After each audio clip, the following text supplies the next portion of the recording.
Hey everyone, I'm Mike Settele, founder of Settele Tutoring, and in this video I'm going to take the entire digital SAT number 5 practice test in the Bluebook app, which was just released. So you'll see me, I'm going to have my scratch paper on the screen, you're going to see me working in the app, and you'll see the faces I make as I get stumped by hard questions. I do expect to get stumped. I haven't seen any of these questions before. I have no idea what this is going to involve, but just based on experience, I do think that these math and reading hard modules are hard and are going to be difficult to pace myself in. So you'll see what I do to kind of deal with that, and we'll see if I'm right, if they end up being hard. But I'll include the first modules as well, the entire test. The most important thing though, do not watch this video if you have not taken SAT number 5 yourself.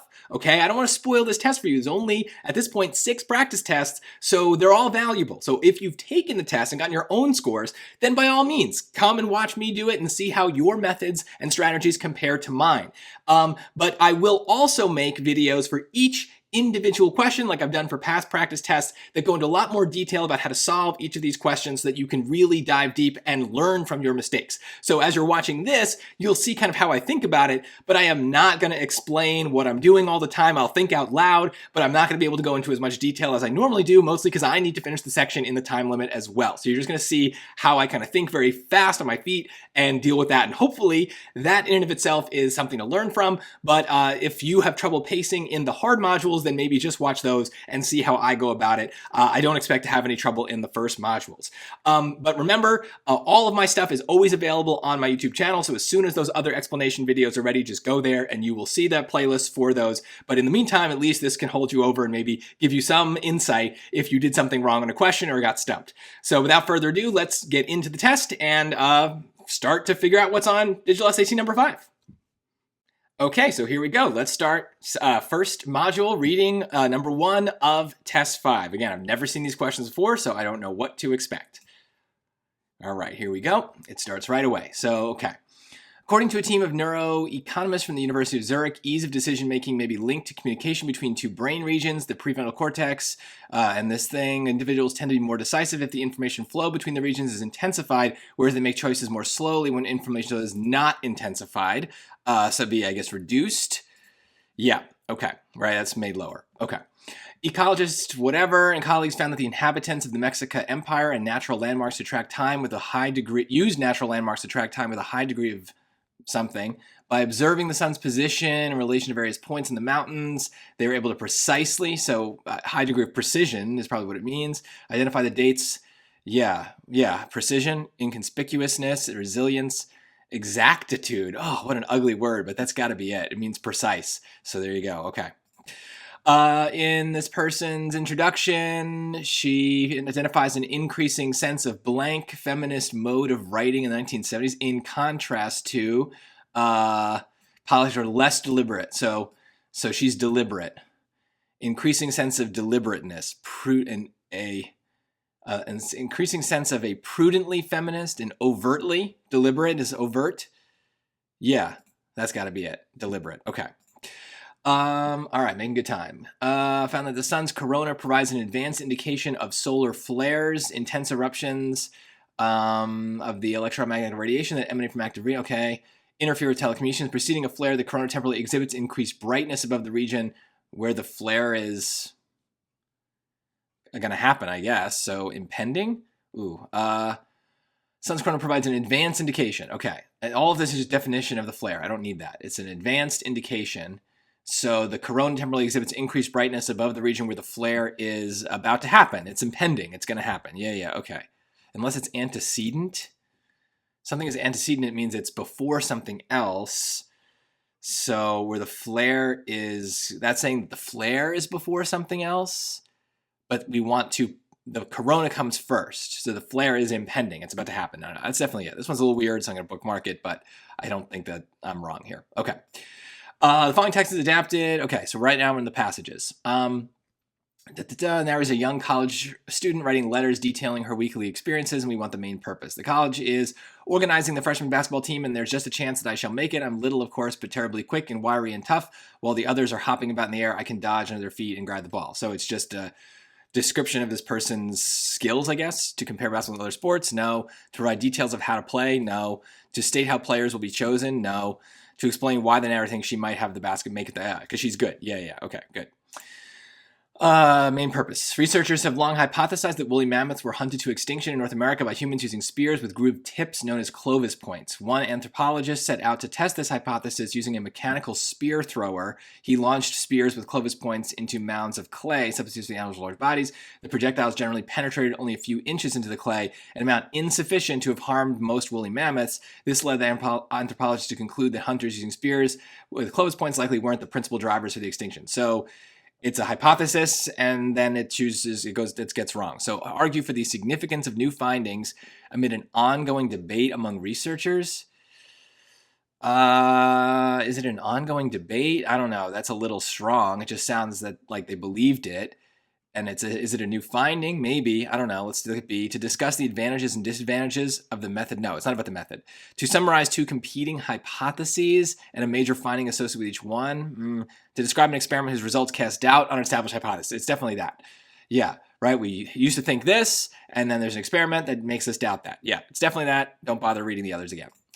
What do historians suggest about Maya civilization?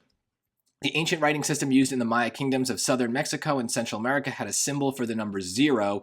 The earliest known example of the symbol dates to more than 2,000 years ago. At that time, almost none of the writing systems elsewhere in the world possessed a 0 symbol, and the use of 0 in Mexico and Central America may even be more ancient. Some historians suggest that Maya mathematicians inherited from the Olmec civilization, which flourished in the region for this many years ago. Okay, so I don't know. They use 0. Why the use of 0 from the Olmec? Yeah, okay. Some historians suggest that Maya mathematicians inherited from the Olmec. Okay, I guess that's true. Maya civilization respected its historians more than it's respected its mathematicians? No. Maya civilization was highly secretive. No, too strong. Why would they keep it a secret? Yeah, is that... No, it has nothing to do with anything. Maya civilization tried to introduce its writing system to other civilizations. No, it's just about the 0. This is nothing else is about the 0. This is so simple. Okay. Main idea. A subject of much speculation, distinctive sets of parallel ridges mark the icy crust of Europa, Jupiter's smallest moon. Researchers now claim that the ridge's formation mechanism mirrors that of a strikingly similar pair of Greenland ice sheets. Okay, there's a similarity. Similar. Their surface water seeped through fissures in the sheet and formed a water pocket that subsequently disrupted the overlying ice, forcing fragments of it upward and outward into peaks as the pocket froze and expanded. Oh boy. Although Europa lacks liquid surface water, the same process could be driven by the moon's subsurface ocean. Okay, main idea is that they both have these like bumpy ice sheets, I guess. I don't know. Researchers saying that the ridges of Europa and the ridges in Greenland may have been formed by the same process, even though Europa, unlike Greenland, doesn't have liquid water on its surface. Strikingly similar pattern. Does that mean they force the same? Simply disrupted. Although Europa lacks liquid water, the same process could be driven by the moon's. Okay, it says same process here, so maybe it is the same. I don't know. I don't know if I like that choice. The primary difference between the ridges on Europa and the ridges in Greenland is that unlike the Europa ridges, the Greenland ridges are parallel. Is that the big deal? Strikingly similar pair of Greenland's ice sheet. Okay. It formed a water does it say they're parallel? Where am I even getting that? Mirrors. Oh, here. Parallel ridges. No, it says they're the same. Strikingly similar pattern. Yeah, so this is just wrong, I think. The pair of ridges found on Greenland's ice sheet appear to have formed long before the recently discovered sets of ridges. Well, it's not about the time. Researchers don't understand why Europa is marked by so many sets of ridges when the moon doesn't have any liquid water on its surface that it could have collected. Well, they do understand. They're saying it could happen because of the subsurface ocean. I guess it's A. Having formed the same process. I don't like this one. We're going to go back. Let's see here. Ugh. Clean up my desk. Ugh. Okay.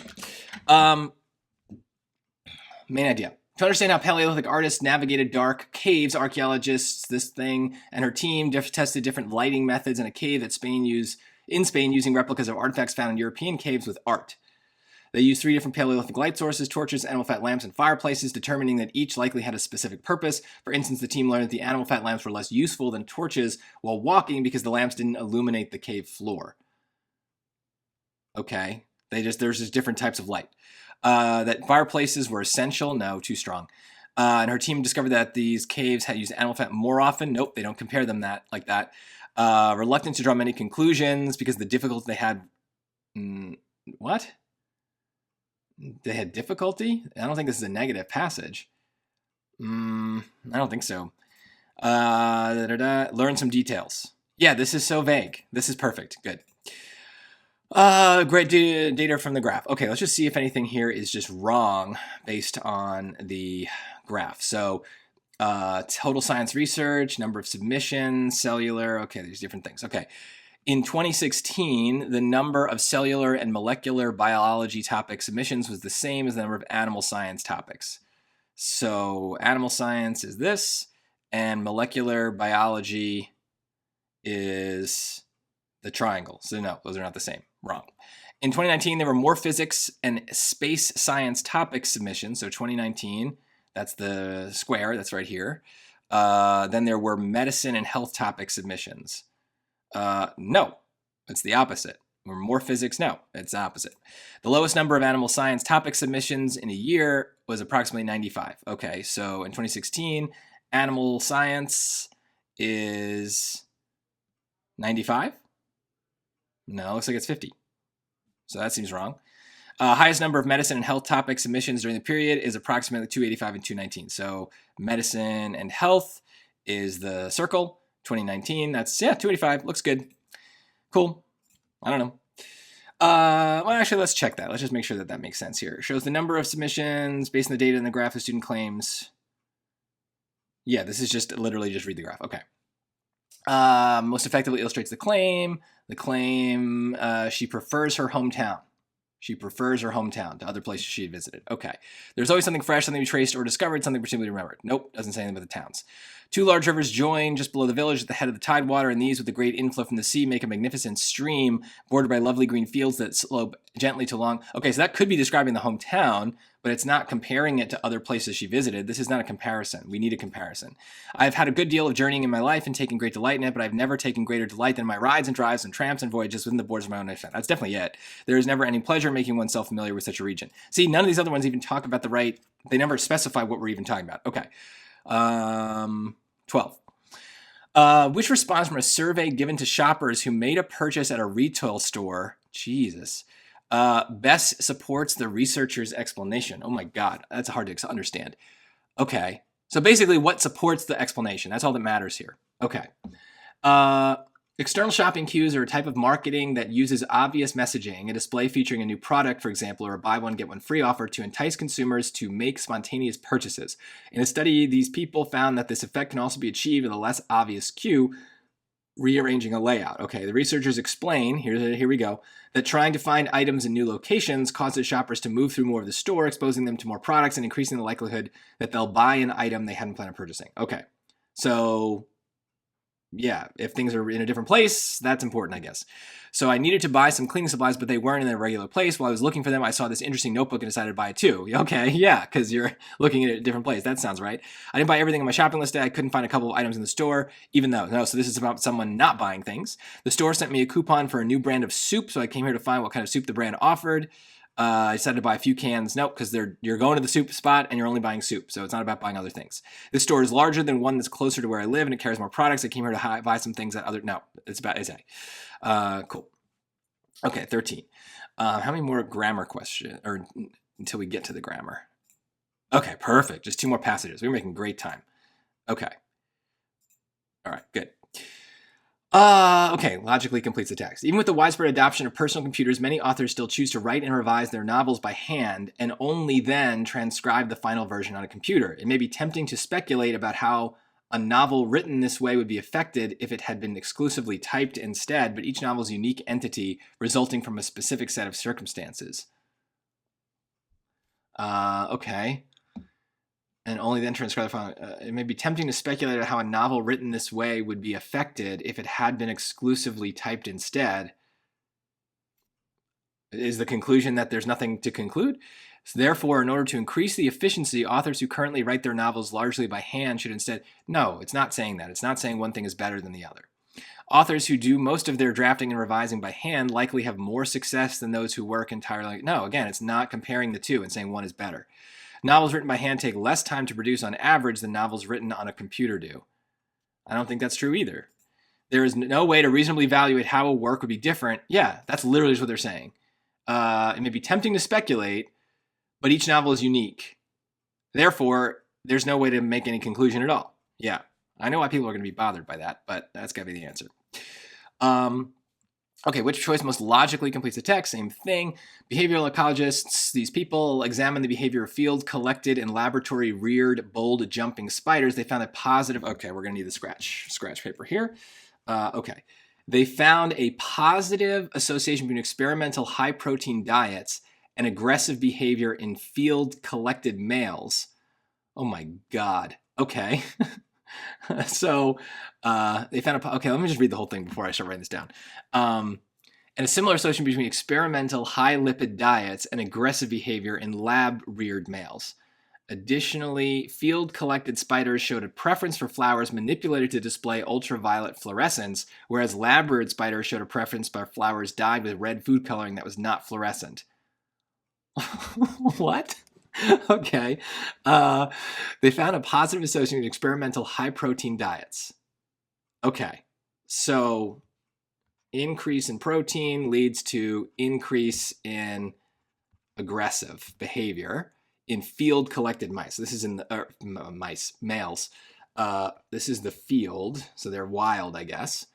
And a similar association between experimental high lipid diets, so increase in lipids, and aggressive behavior, okay, in lab reared males, okay. Additionally, field-collected spiders showed a preference for flowers manipulated to display ultraviolet fluorescence. So they like UV. Whereas lab-reared spiders showed a preference for flowers dyed with red food coloring that was not fluorescent. So like red? I guess does that mean they don't like UV? I don't know. I have no idea what we're going to conclude here. Let's just see what the choices say. Rearing conditions likely affect the response of bold jumping spiders. Yeah, okay, that's probably it. It's basically not saying anything at all. Being raised in a laboratory setting reduces aggression. No, because it's saying that there's aggression in both, so it's not saying that one is more aggressive than the other, I don't think. Laboratory settings are more suitable for studying. No, they're not saying the lab is better. They're just saying there's two different types of things. Experiments involving bold jumping spiders should make use. No, again, it's not doing that. All that work for nothing. I'll mark it just in case I'm missing something, but this choice is just saying we did an experiment and there are different outcomes. So you do different experiments, you're going to get different outcomes. This is all this means. Okay, let's just move on. Let's do some grammar. Excellent. Okay. So this is about the question mark. In forecasting weather events, meteorologists sometimes discuss the role of atmospheric rivers. What are atmospheric rivers and how do they affect our weather? Part of the water cycle, in certain conditions. And yeah, it's a question. What are atmospheric and how do they? Yeah, so it's not either of these. And yeah, it's C. Okay. This is about apostrophes. The soundtrack to Mirone's Mississippi Masala expressively captures the clashing of cultures that happen when so it's not this or this, it's got to be the possessive its two protagonists meet. So there's no apostrophe at all. It's when its two protagonists meets. Yeah, okay. Yeah. Sentence structure. In the Time of the Butterflies, a fictionalized account. Julia Alvarez's 1994 novel, In the Time of the Butterflies, a fictionalized account of the lives of the Mirabal sisters, can serve as a starting point for those wanting to explore how the rule of this person has been represented. Okay. In the Time of the Butterflies, a fictionalized account of the lives of the Mirabal sisters. Oh, no, we need a comma. It's definitely not an and. The time of the Here's my appositive. A fictionalized account of the lives of the Mirabal sisters. Yeah, so we need another comma to close this out. Okay, yeah. On March 23rd, 2021, a gust of wind. It's about, I don't know what this is about. Ever Given, an international shipping container vessel, became lodged in Egypt's Suez Canal, a major shipping route between Europe and Asia. The vessel took 6 days to dislodge, in part due to its sheer size. It's as heavy as 2,000 blue whales. Okay, so those are 2 sentences, so we need a strong punctuation mark. Yeah, it's got to be this. In part, yeah, we need a colon. There's nothing else with a strong enough punctuation mark. B. This is probably modifiers because these choices are so long. Woven from recycled yarn and hand tufted using a carpet weaving technique passed down by the artist's Turkish grandmother. So what was woven from recycled yarn? Not the artist. The tapestries maybe. Not this. Not the artist. So let's see. Woven from recycled yarn and hand tufted using a carpet weaving technique passed down by the artist's Turkish grandmother, the topological tapestries of Argentine textile artist Alexandra Kayayoglu are so lush and tactilely inviting that you are tempted to reach out and touch them. Yeah, this is the only thing. It's got to be modifiers. Okay, sentence structure. Jamaican British artist Willard Wiggin is known for his remarkable microsculptures, creations so small that they are best viewed through a microscope. Wiggin sculptures are made from tiny natural materials. Oh boy, this is 2 sentences. Is known for his remarkable microsculptures. That's a sentence. Wiggin sculptures are made from natural materials. That's its own sentence. So we need the period. Let's make sure. Jamaican British artist Willard Wiggin is known for his remarkable microsculptures. Creations so small that they are best viewed through a microscope. Wiggin sculptures are made from tiny natural materials. Yeah. People are going to get that wrong. Okay, transitions. After appropriate permissions are granted, a typical archaeological dig begins with a surveyor making a detailed grid of the excavation site. Then the site is carefully dug and any artifacts found are recorded and mapped onto the site grid. The artifacts are removed, cataloged, and analyzed in the laboratory. So something like later, so not earlier. On the contrary, nope. For instance, not an example. So yeah, finally, it's just a list of things. Okay. In 1949, Frank Zamboni developed an ice rink resurfacing machine. As Zamboni's machine moved along the rink's surface, it first scraped off the top layer of ice. It sprayed water onto deep grooves left behind by customers' skates. So it's another, next. It's one of these. It first scraped off the ice. Next, it sprayed water into the deep grooves.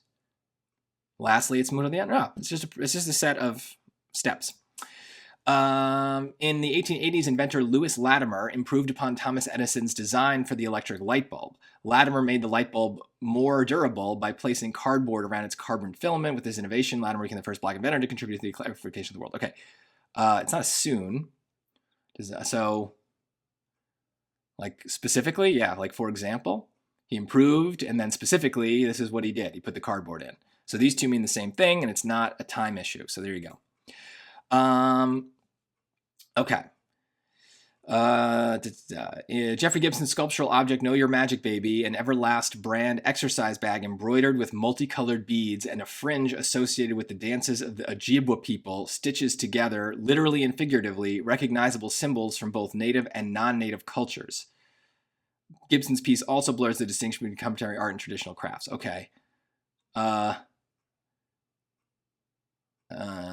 Okay, so he's... it's stitching together, literally and figuratively, symbols. It also blurs the distinction, so it's not conversely, because it's the same thing. It's an also. For instance, it's not an instance of him doing the stitching. And these would mean the same thing. In particular, and for instance, would mean the same thing. So in so doing, right, by stitching these things together, he's also blurring the distinction between contemporary art and traditional crafts. Yeah, I don't like that one, but fine. Cool. All right, here we go. 3 more questions. 10 minutes. The student wants to emphasize the similarity between the Choctaw code talkers and the Navajo code talkers. U.S. soldiers who were members of the Choctaw Nation, Oklahoma. Okay, no, only about 1. In World War II, one group of Navajo soldiers was known. Nope, only about 1. Both the Choctaw and code talkers and the Navajo code talkers transmitted coded military message. Yeah, and this is a difference. So there you go. Student wants to explain an advantage of the ICAA's archive being digital. Which choice most effectively uses relevant information from the notes to accomplish this goal? Okay. Being digital. The over 10,000 documents related to the history of Latin American and Latino visual art are part Okay, that's not a direct advantage because it's not saying that that's particularly good. It's leaving us to infer that, but okay. By offering online versions of historical documents, the archive provides more access to these materials without, okay, so that's probably it. That seems like an advantage, more access. Among the historical documents are the writings of Latin America. Okay, no, that's not an advantage. This person oversaw the creation and doesn't say why it's good. Okay, so it's B.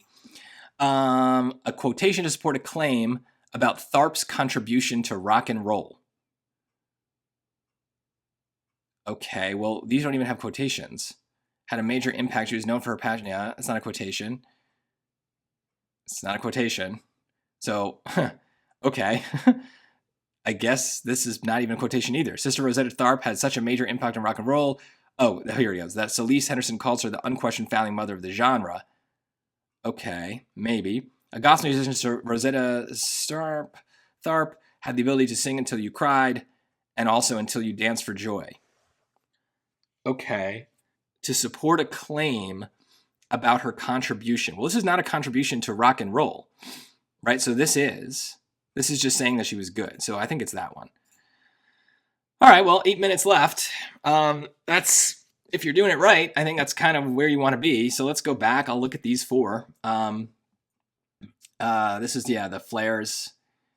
Can interfere with telecommunications preceding a flare. The corona temporarily exhibits increased brightness above the region where the flare is impending, is about to happen. Yeah. Right. Provides an advance indication. Yeah. Antecedent, that just doesn't, it means to come before, but the flare is not antecedent to the corona. The corona is antecedent to the flare. I don't even know if you can say that, but that's the trap there. Okay. 8. Which choice best states the main idea? Okay, so this was okay.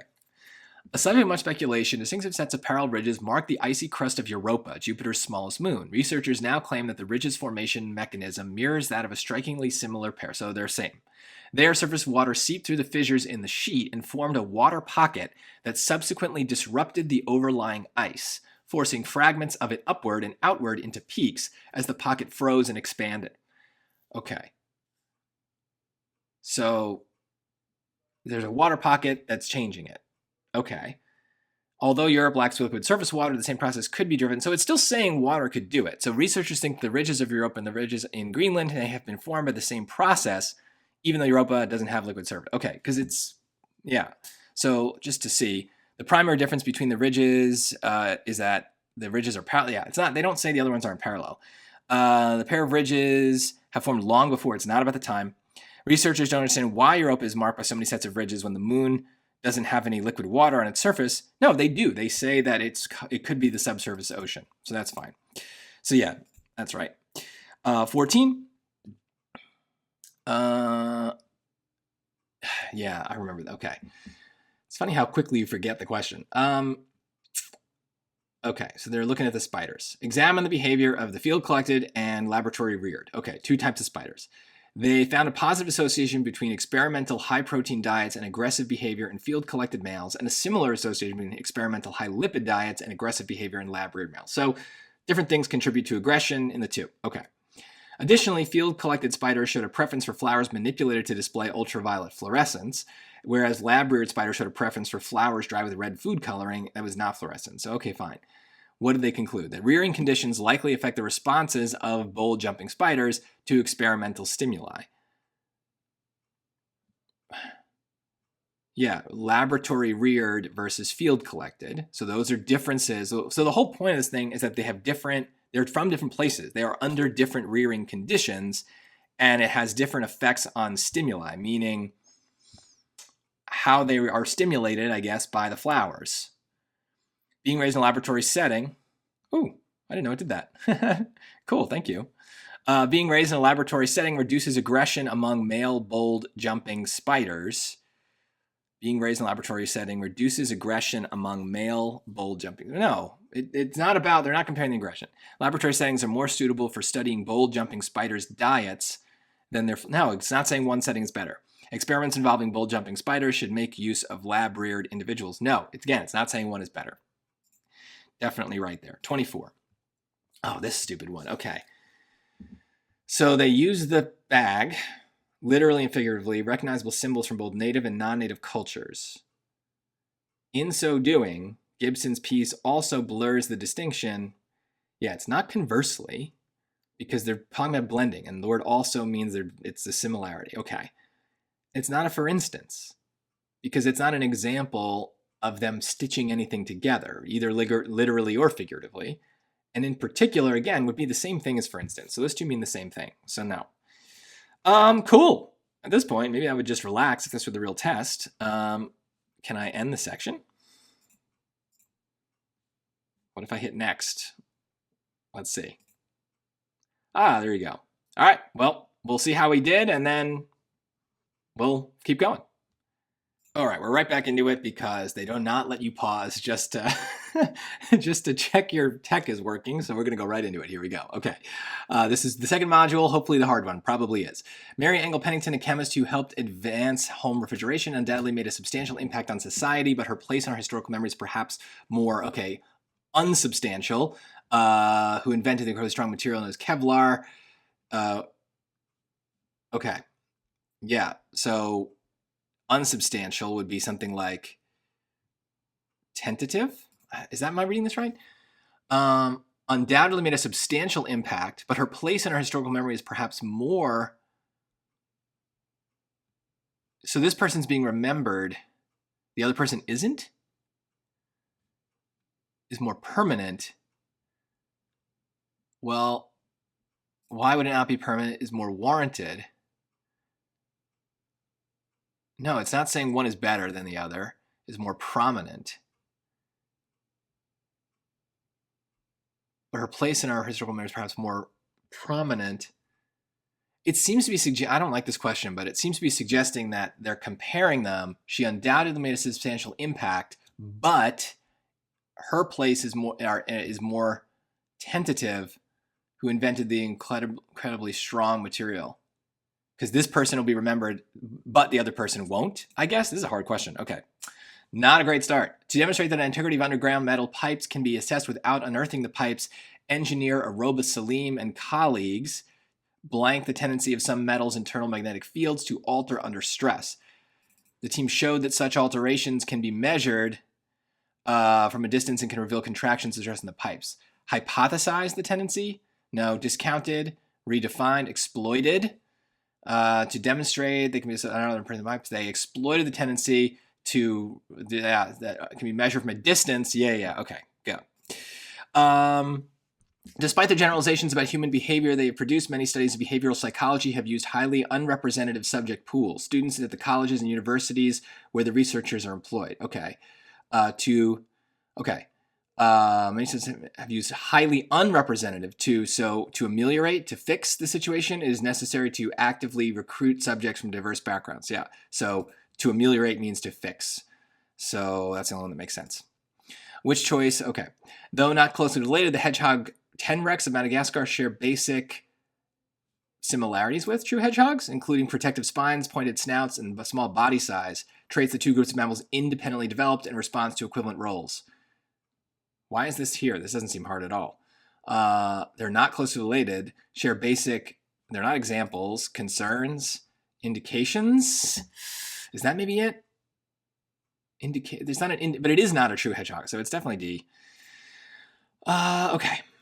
Well, recent scholarship has undermined claims that the works of 12th century Islamic philosopher Ibn Rushd were blank other Muslim philosophers of time is undermined. Oh my God. Okay. It is indisputable that his location in the Muslim-ruled area of what is now Spain meant that his works were primarily available thousands of miles west of the era's center of Islamic thought. Okay. Oh boy. Well, recent scholarship has undermined claims that these works were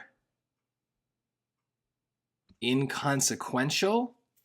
It is indisputable that his location, his works were primarily available thousands of miles west. That the work were, well, it's not about controversy. It's not antagonism means hatred. There's nothing like that. Imitated. Undermined claims that the works imitated by other philosophers. It is indisputable that his works were primarily...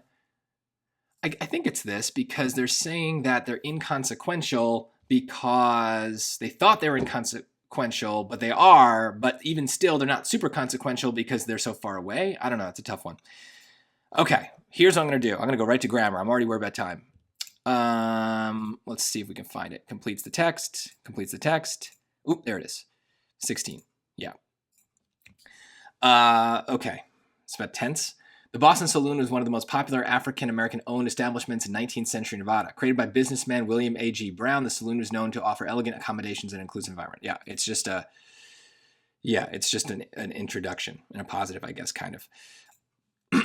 A painting titled The Milkmaid. This is singular, plural, so it's probably going to be D. In a painting titled The Milkmaid, the artist prominently features a bread basket, milk pitcher, and bowl. Such quotidian objects depicted in exquisite detail by Vermeer, a painter celebrated for his naturalism, reveal the daily minutiae. So, objects. Yeah, there's a lot of interruptions here, but the objects reveal the daily minutiae. Yeah, it's that. Okay, about punctuation. Physical materials can be classified how much light passes through them. Clear glass, which is classified as transparent, allows all or almost all light to pass through. Wax paper, which is classified as translucent, allows some light to pass through. So why not just use that? They're two different things. Clear glass allows all light to pass through. Wax paper allows some light to pass through. These are two sentences, so we need a semicolon. This is missing a comma. Singular, plural, singular. This is a good rule if this works. Okay, yeah. In her 1983 book, The Managed Heart, sociologist Rothschild first explored at length her conception of a sociology of emotions, the idea that the various cultural and ideological frameworks a person has internalized underlie each emotional reaction that person has within a situation. Okay. The various cultural, the frameworks underlie each emotional, plural. Yeah. Okay, so first we got to decide what kind of punctuation we need. Okay. Latin America is known to have dozens, if not hundreds, of popular dance forms. Only 5 of these dances are included in international ballroom dance: rumba, samba, cha-cha, paso doble, and jive, the last of which is grouped with the other Latin dances despite not having Latin roots. I think this is a perfect example for the colon. Let me see. So it's got dozens, if not hundreds, of popular dance forms. Only 5 are in the competition, so that's why the however goes that. It's contrasting with the first sentence, so that checks out. That would get rid of D. Plus, that's not a sentence, so it's not that or that. So yeah, there we go. Okay.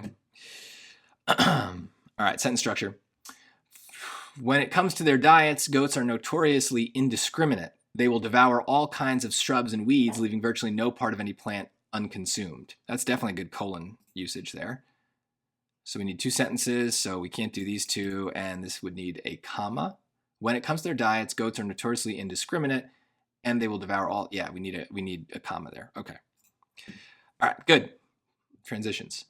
Working together with the Navajo Nation Department of Water Resources, this person analyzed data about snowpack levels in the Chuska Mountains. She found that the snowpack was deepest in early March at lower elevations. At higher elevations, the snowpack was deepest in mid-March. So is that in other words, or on the other hand? So it's not in other words because it's a different thing. It's not a for instance because it's higher elevations versus lower elevations. And it's not a summary. So yeah, on the other hand. Okay. According to this law, countries with single ballot majoritarian elections for single member districts tend to polarize into 2-party systems wherein dueling political parties consistently dominate the political system. Countries with proportional representation electoral systems tend to support multipartyism, under which power gets distributed among many political parties. These are contrasts, right? Dueling parties, many parties. So conversely, consistently dominant the political system. Conversely, countries with this other system, yeah, these are different things. Okay, a turtle shell appears external to the animal, protecting its body like armor. The shell is often incorrectly assumed to be an exoskeleton, a rigid outer casing like that of a crustacean or an insect, when in fact it is an endoskeleton, a part of the turtle's internal bone structure, more akin to a spine or a pair of ribs. appears external. However, the shell is often no. Okay, whoa. This is interesting. It's not a for instance. The shell is often incorrectly. It's not an example. I think it's that being said. Turtle shell appears external. Is often incorrectly assumed. However, right? Okay, maybe I have some scrap paper here. Okay, so it appears external. The shell is often assumed to be exo, not external, right? Isn't that a contrast? It appears external, but the shell is often incorrectly assumed to be an exoskeleton, a rigid outer casing. Or is it hence because it's so? Ooh, this is hard. That being said, shells often for instance, it's not for instance. However, the shell is often incorrectly assumed to be an exoskeleton. Hence, the shell is often incorrect because it appears external, so the shell is often assumed to be an exoskeleton. I don't know. This just seems too weird for that to be right. Oh my God, this is hard.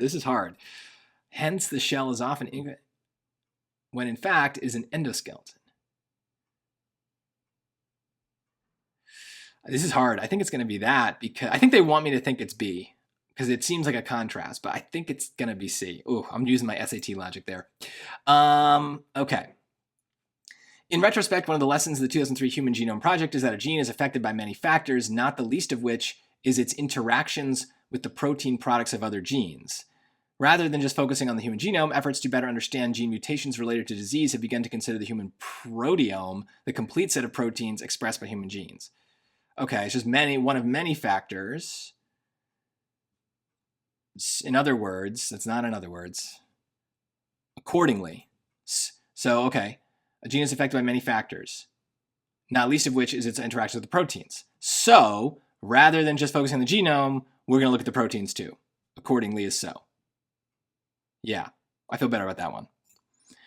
Okay, student wants to emphasize a similarity between the two sculptures. Catlett students picks two figures supporting, this is just one sculpture. Recognition and Students Aspire both show African-American figures in poses that symbolize supportive relationships. That seems like a similarity. This is not, these are different times. Have features that are rounded and indistinct, while the figures instead have sharply. No, that's a contrast. Similarity. Yeah, done. Okay. Which category most routinely, wants to indicate which category most routine diplomatic correspondence belongs in, based on how sensitive information is classified. Oh my God. Okay. Which category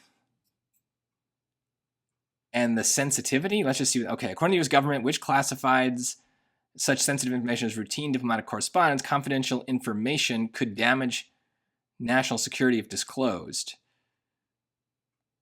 Most routine diplomatic correspondence is classified according to the degree to which disclosure could affect the nation's security. But it's not saying what it's classified as, like which category it belongs in, right? So that's not there. Having the potential to damage national security if disclosed, the most routine diplomatic correspondence, okay. If disclosed, communication with both allies and, okay, no. Okay, let me look at A again. According to the U.S. government, which classifies such as routine.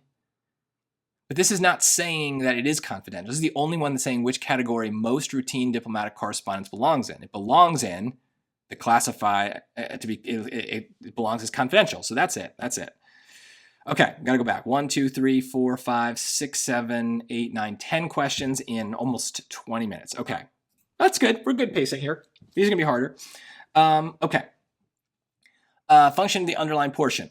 So, okay, Israel is a young man wandering through New England during the late 18th century. He hired himself out for 3 months. At the end of that time, to receive for his wages 200 acres of land lying in New Hampshire, his employer proving false to the contract in the matter of the land, and there being no law in the country to force him to fulfill it, Israel, who, however brave-hearted and even much of a daredevil upon a pinch, seems nevertheless to have evinced through many parts of his career, a singular patience and mildness, was obliged to look around for other means of livelihood than clearing out a farm for himself in the wilderness. So it's just like describing his character. It implies that Israel treasures a particular characteristic of his personality when that characteristic should usually be regarded. No, usually as a flaw. I don't think it's saying this is good or bad. It's just describing who he is. It suggests that if not for a certain aspect of his character, Israel might not have been as easily thwarted. Okay. Maybe.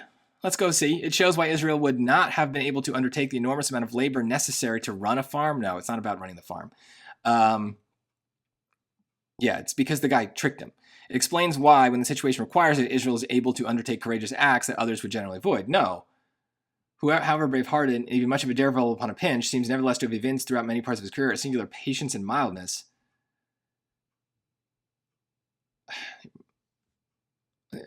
No, he's not taking a courageous act. He's looking around for other means of livelihood. If not for a certain aspect of his character, Israel might not have been as easily thwarted. Right? So, I think so. Let's bookmark it. Overall structure. Okay. Changes to vegetation cover and other human activities influence carbon and nitrogen levels in soil, though how deep these effects extend is unclear.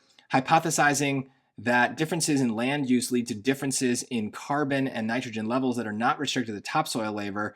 This person sampled soils across multiple land use types within each of several Ethiopian locations. They found, though, that across land use types, carbon and nitrogen decreased to comparably low levels beyond depths of 30 centimeters. Okay, so there's a statement, then a hypothesis, then a conclusion. It describes a phenomenon that science does not fully understand, explains a research team's hypothesis about that phenomenon, and describes a finding that led the team to refine. Okay, that's like what I just said. It introduces an unresolved scientific question, presents a research team's hypothesis pertaining to that question, and then describes an observation made by the team that conflicts with that hypothesis. Ooh, those are so similar. It discusses this process that scientists are somewhat unclear about, introduces competing hypotheses. No. No. No, it does not talk about competing hypotheses. It explains the hypothesis that has been the subject of scientific debate, discusses how a research team tested that hypothesis, and then presents data the team collected that validates. Well, it says that beyond depths of 30. Hypothesis that differences in land use lead to differences in carbon and nitrogen levels that are not restricted across multiple land use types. Across land use types, decreased. They found, though, that across land use types, carbon and nitrogen decreased to comparably. Okay. I don't think that this is a subject of scientific debate. It describes a phenomenon that science does not fully understand. It introduces an unresolved scientific question. Changes to vegetation cover and other human activities influence carbon and nitrogen levels in soil, though how deep these effects extend is unclear. Okay.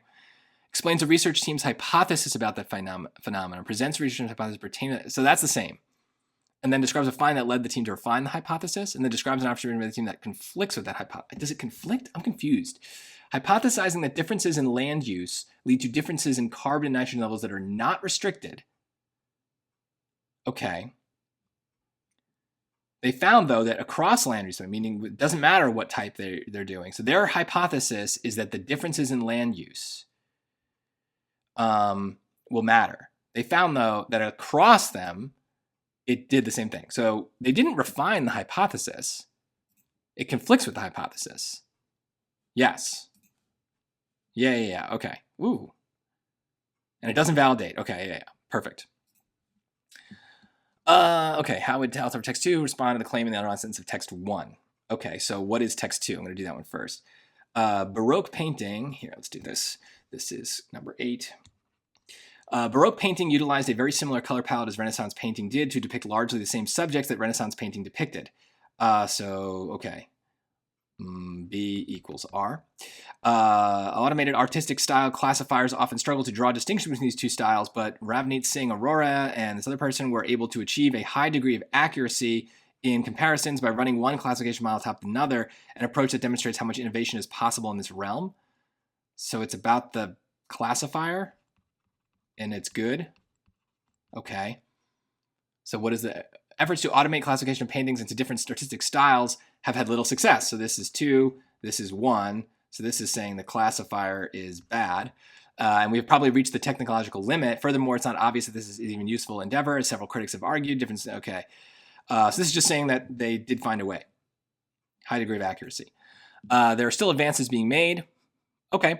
By criticizing previous research into automated artistic style classification. No, it's not about previous research. By arguing that most people are not able to correctly, no, it's not about most people. By suggesting that people may eventually develop more uniform and accepted ideas. No, it's this. All right.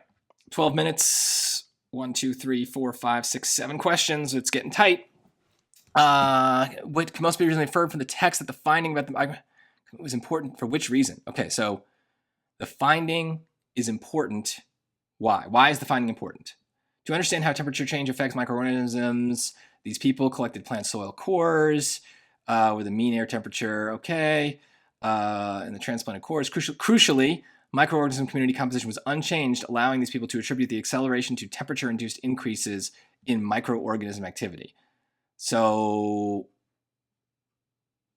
it's something about the temperature. It provides preliminary evidence that microorganism-mediated nutrient cycling was accelerated in the transplanted cores. It suggested that temperature induced changes in may be occurring in increasingly higher elevations. I don't think it's about that. Where the mean, well, it's not increasing. I don't like that word. It ruled out a potential alternative explanation.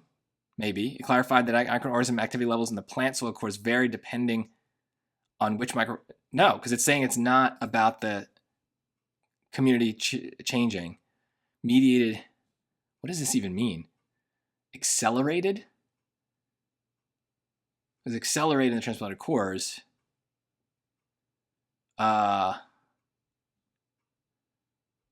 Unchanged. Allowing them to attribute the acceleration. So it's about what caused the acceleration, not the acceleration itself. Collected where the mean, what? How temperature change to attribute the acceleration to temperature. Alternate for the acceleration. Well, what's the alternative then?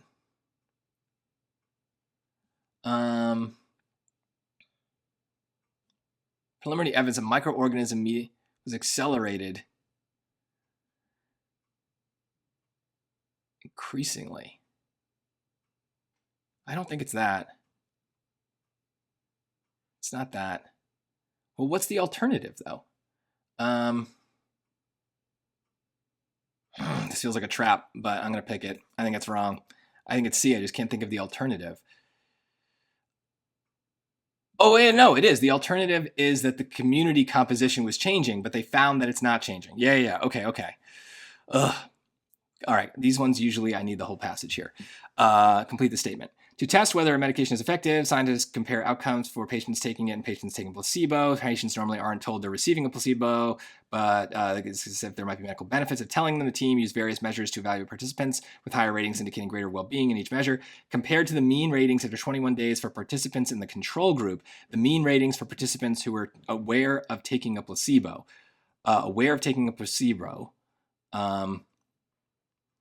compared to the mean ratings to the mean aware taking placebo were higher. No. We're lower for 2 measures. No. Yeah. Oh, that was easy. Okay. See, you never know what you're going to get with these. Okay. Support the researchers' conclusions. To investigate potential cognitive benefits of taking leave from work, psychologists did the study. University members who took no leave from work during the study, 2 to 4 and 1 to 5. Okay, tests of attentiveness were administered to participants 3 times during the study, at random for the no-leave staff, and for the rest 1 week before their leave, 1 week following their return to work, and 1 week after the second test administration. Again, after analyzing the results, the researchers conclude that longer leave times might not confer a greater cognitive benefit than shorter leave times. So longer leave is the black and might not confer mean test score. Okay. Doesn't seem like there's anything. So longer might not confer a greater than shorter leave times. So shorter leave seems to have higher scores for both. And the first, okay. In the second test administration, participants who took 2 to 4 days of leave had higher average attentiveness scores than did those who took no leave, but it's not about that. But in the third test administration, yeah, but it's not about I don't think it's about the no leave at all. Maybe? In the first test administration, participants who took 2 to 4 days of leave had lower average attentiveness scores. No. We're about saying shorter is better, right? This is number 11. 11. And longer leave times might not create a... So shorter, better than long. Okay. Right? So that's saying shorter is worse. In both the second and third test administrations, participants who took 2 to 4 had higher average attentiveness scores than everyone who took 1 to 5. Okay. That is true. In the second and third test administration, participants who took 2 to 4 had higher average... Who's no? Because it's not about the no leave. It's about short and long. Took no leave had higher... It's not about no leave. It's this. It's this. Oh boy. 4 questions. This is going to be tight. Okay. Complete the text. It may seem that optimal strategy for an animal pursuing prey or escaping predators is to move at maximal speed, but the energy expense of exploiting full speed capacity can disfavor such a strategy even in escape context, as evidenced by the fact that. So, energy expense of exploiting full speed can... Okay. Pursuing prey is to move at maximal speed, can disfavor such a strategy even in escape context, as evidenced by the fact that. So it's about escaping. Number of lizard species by average percent of maximal speed used when pursuing prey or escaping predators. What? I have no idea what this means. What? Most lizard species use about the same percentage of their maximal speed when escaping predation as they do when pursuing prey? I have no idea what this charting means. Percent of maximal speed. So they use their maximal speed when they're escaping? Use about the same percentage of their maximal speed when escaping as they do when pursuing? No? I don't know. Multiple lizard species move at an average of less than 90% of their maximal speed when escaping predation. Multiple. Yeah, I mean, that's true. Right? There's a bunch here. Okay. More lizard species use on average their maximal speed while escaping predation than use any other percentage. What? I don't think that's what this chart even says. At least 4 lizard species use on average less than 100% of their maximal speed when pursuing prey. I mean, yeah, that's true too. The energy expense of exploiting full speed can disfavor such a strategy even in escape context. But it's not about escape. This is about pursuing. Let's just do this. I don't know. I'm not going to have time to review any of this. Who am I kidding? Poetry. Poem highlights an ambivalence toward poetry as the speaker acknowledges its merits while also expressing, okay, this is a great dumb summary, positive, negative. Nor is it valid to discriminate against business documents and school books. All these phenomena are important. That seems like it's not about poetry. One must make a distinction, however, when dragged into prominence by half poets, the result is not poetry. When poems become so derivative as to become unintelligible, the same thing may be said for all of us, that we do not admire what we cannot understand. Reading poetry, however, with a perfect contempt for it, one discovers that there is after all, a place for the genuine. What? An ambivalence toward poetry acknowledges its merits while explicit... Okay. One must make a distinction, right? I don't even understand what this means. I think maybe said for all of us that we do not admire it. This just seems to be negative, so I don't think that that's right. With a perfect contempt for it, one discovers that, okay, this seems mixture of positive and negative. Oh my God, 2 questions. Which choice most likely complete the text? Okay. All right, let's see here. I might need the stuff for this. Okay, Cretaceous is known for having an anomalously oversized head crest until an almost complete fossil skeleton. They had been able to study only skull specimens, though it was presumed that, like other pterosaurs, the beast primary form of locomotion with powered flight. Examining the fuller skeleton and his team, it had long hind legs, short wings, and an unusually long neck. Characteristics that combined with the creature's large crested head would have made sustained flight difficult and walking upright relative to... Okay, so they thought it flew, doesn't fly. Doesn't fly. Okay. Flew for longer distances, nope. Had longer wings and other characteristics, nope.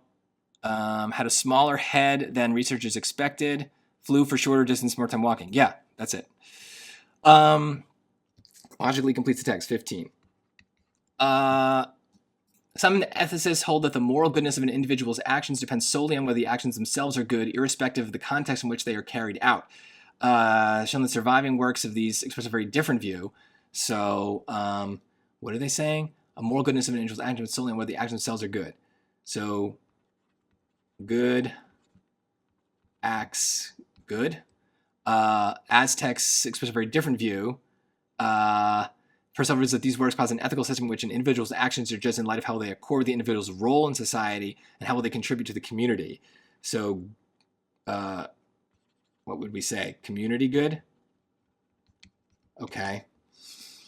To the extent that these works represent an Aztec thought process, next suggests that, okay, the Aztecs would have disputed the idea that the morality of an individual's actions can be assessed by appealing to standards of behavior that are independent of the okay, maybe. That seems social circumstances seem to matter. That's the community. The Aztecs would not have accepted the notion that the morality of an individual's actions can be fairly evaluated by people who do not live in the same...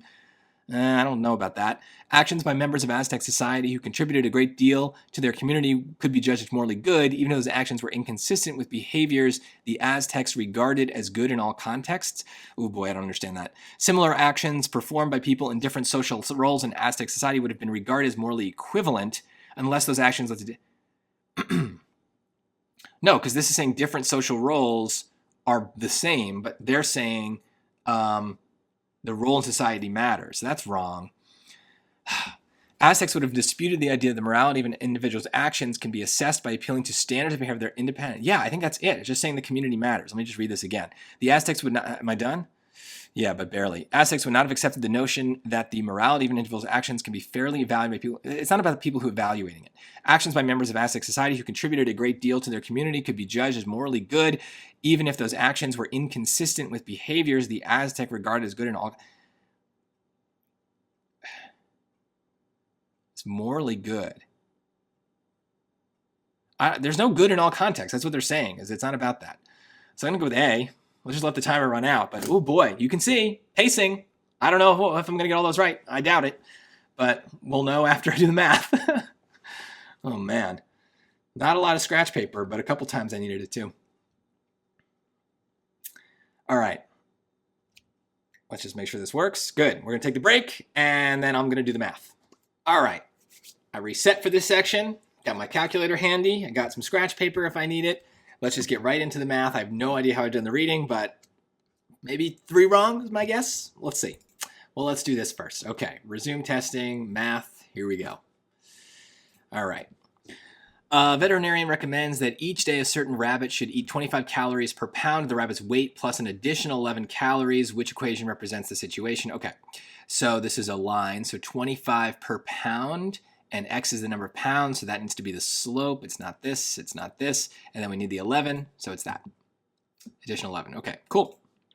A special camera is used for underwater ocean research. The camera is at a depth of 39 fathoms. What is the camera's depth in feet? So this is just gonna be 39 times 6, though you know what? It's easy, but I don't wanna mess it up. So this is number 2, let's do this. So 2, we have 39 fathoms is x feet fathoms equals 1 fathom is 6 feet. So 6 times 39. 6 times 39 is 234. And that's an answer, 234. Okay. Just don't want to mess it up. Okay. There's a parallel, which the following statement is true. So the value of x is less, no, the value of x is 145. The value of x is greater. Nope. Yes. Yes. Function f represents the total cost. How many games can be played for a total cost of $58, right? So, attending arcade when x games are played. So, we're going to do 4 is, that's 58 equals 14 plus 4x. So minus the 14, 58 minus 14 is 44 is 4x, so x is 11. Does that record? Yeah, okay.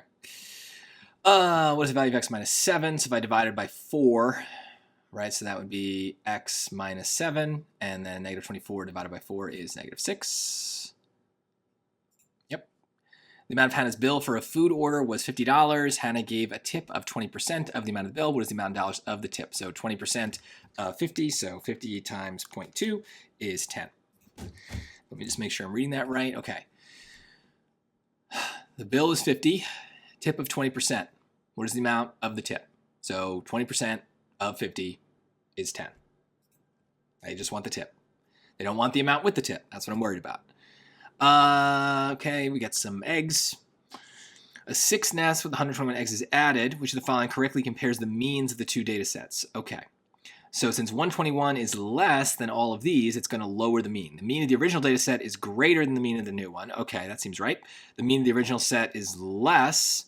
No, because that's the opposite. They're not equal. And there is plenty of information. So there you go. Don't calculate the mean on this because it's going to be a waste of your time. Just got to understand how averages work. Okay. Let's plug points into equations here because this is a good example of something I could easily mess up. So let's try 0, 0. Okay, so A would be 0 is less than negative 1. So that's not true. B is 0 is less than negative 1. That's not true. C is 0 is greater than negative 1. And D is the same. Yep, so okay. Let's get rid of these two. And let's do a different point. Let's do, I don't know, 4, 0. See what happens. So C would be 0 is greater than negative 1 plus 12. That's not true. 0 is greater than 11. Nope. So 0 is greater than negative 1 minus 12. And that is true. So D. I come back to this, not because I'm unsure, but because it's very easy to make a mistake here. I can put this in Desmos and just see. Okay. Right, so we gotta distribute that negative, so that's 7. So that gets rid of this and this. 7x cubed, okay? And then 8 minus negative 2 is 8 plus 2, so that's 10. Which equation defines this? Okay, so plug points into equations. 0, 9. So that doesn't work. That doesn't work. So 0, 9 works for both those, and 117. So this would be a messy fraction. 8 plus 9 is 17. Check. No point in calculating the slope there. What is the solution? Let's just let Desmos do it. So x minus 30 times x plus 30 is equal to, minus 7 equals minus 7. So 30. Does that make sense? So 0 would knock all that out. So there you go. Cool. All right. Store sells 2 different size containers of blueberries. The store sales of these blueberries total that. The equation, this represents the situation where x is the number of smaller containers and y is the larger. What is the price in dollars of each smaller container? Okay, so x is the number of smaller, so that's 451. Let me just make sure I'm reading that right. The store sales of those blueberries totaled that, so we're multiplying the number by the price. Smaller containers. Y is the number of larger. What is the price of each small container? 451. Yeah, just read the question. The function models the intensity of an X-ray beam in number of particles in the X-ray beam T millimeters below the surface of a sample of iron. According to the model, what is the estimated number of particles in the X-ray beam when it is at the surface of the sample? So that means T is 0. So that knocks everything out, so 500. Yeah.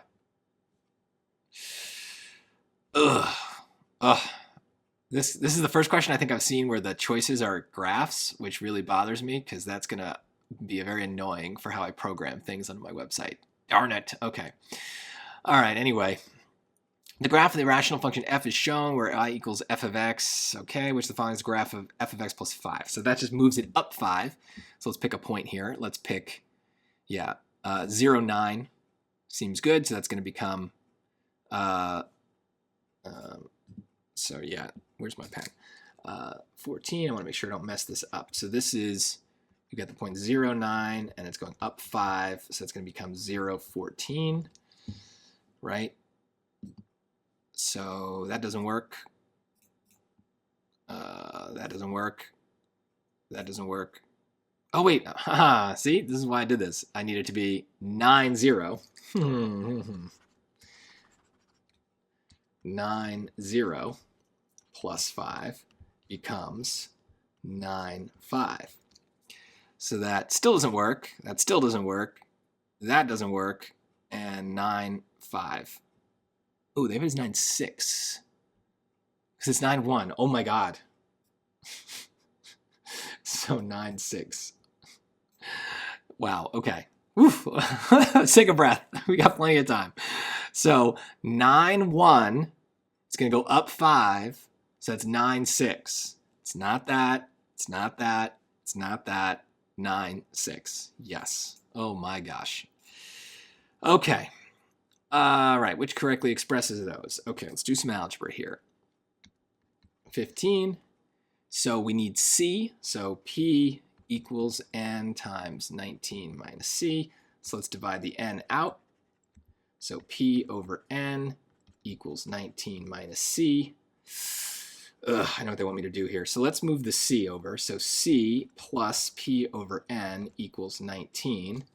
And then C equals 19 minus P over N. So that's choice D. Yeah, I could arithmetize here, but I feel good about that. Right?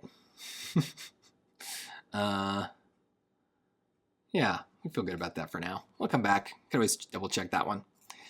The length of each edge of a box is 29 inches. Each side of the box is in the shape of a square. The box does not have a lid. What is the exterior surface area of this box without a lid? All right, so it's a box. Each side is 29. So each face is 29 squared, which is 29 squared is 841. And then it's everything but the lid. So times 5 is 4205. All right, let's just make sure. 29 squared, 841 times 5, 4205. So what is the exterior surface area? Yeah, seems good. 4205. What is the sum of the solutions? Okay, calculator. So absolute value of x minus 9 plus 45 equals 63. Is it really? I knew it was going to do that. Okay, so what are the solutions? 9 or negative 9 and 27. So,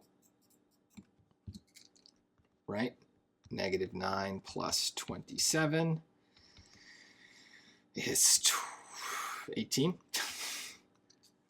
How do I feel about that? Right, well, let's do this. Let's double check that I have the solutions right. Right, so negative 9 minus 9 would be negative 18. So 18 plus 45 is, I'm assuming, 63. 18 plus 45 is 63. And then 27, so 27 minus 9 is 18. 18 plus 45 is 63. So those work. And then, yeah, negative 9 plus 27. Negative 9 plus 27, 18. Okay. Done. Okay. Can I just put this into Desmos as well? How do I do radians in Desmos? That might be something worth checking out. Settings.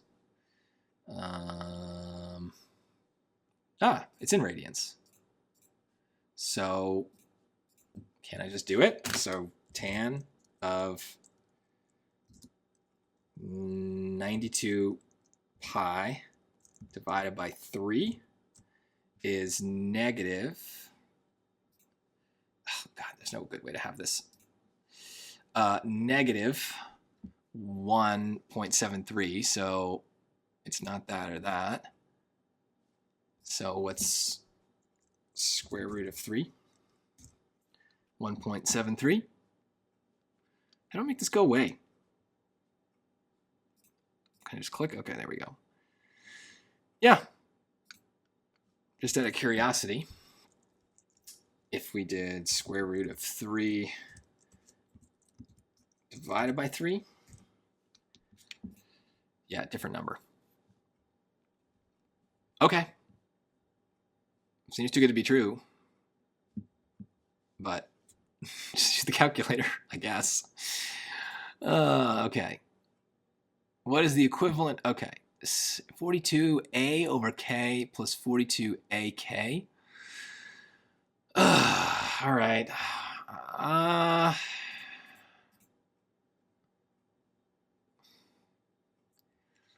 Let's see what happens if we just use the calculator here. 42a over k plus 42ak. Add a slider. Do we get anything here? I get 84. Oh, so why don't I just do that? There's no good way to, I want this to be big without this being big. This is very irritating. This is the problem with Desmos. When I do it, what is happening? Oh my gosh. Okay, I just want to type the answers. All right. So 84a over k is also 84. So that could be right. So 84 ak squared over k is also 84. So we're going to need to change our things here. Let's just make this like 3 and this 2. So that makes this 315. So that's 126. That's 504. So that doesn't look good for either of those. We'll keep them in the mix just in case. So C is 42a times k plus 1 divided by k. That seems wrong. And 42a times k squared plus 1 divided by k. 315. Right, so that's 315. The original was 315. That looks good. I'll come back to this and do the algebra later. But I don't know. Seems like I got plenty of time. So, yeah. Cool. The graph of the given equation is a circle in the xy plane. It lies in the circle, which is possible. Okay.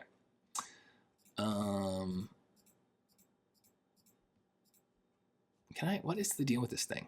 Oh! It moves over for you. I guess it's convenient, but there's no good way to do this. Can I make, oh, that's what I want. There you go. But can I do that when it's smaller and make this go up? No. Okay. Let's just type it. Ooh, but why can't I type?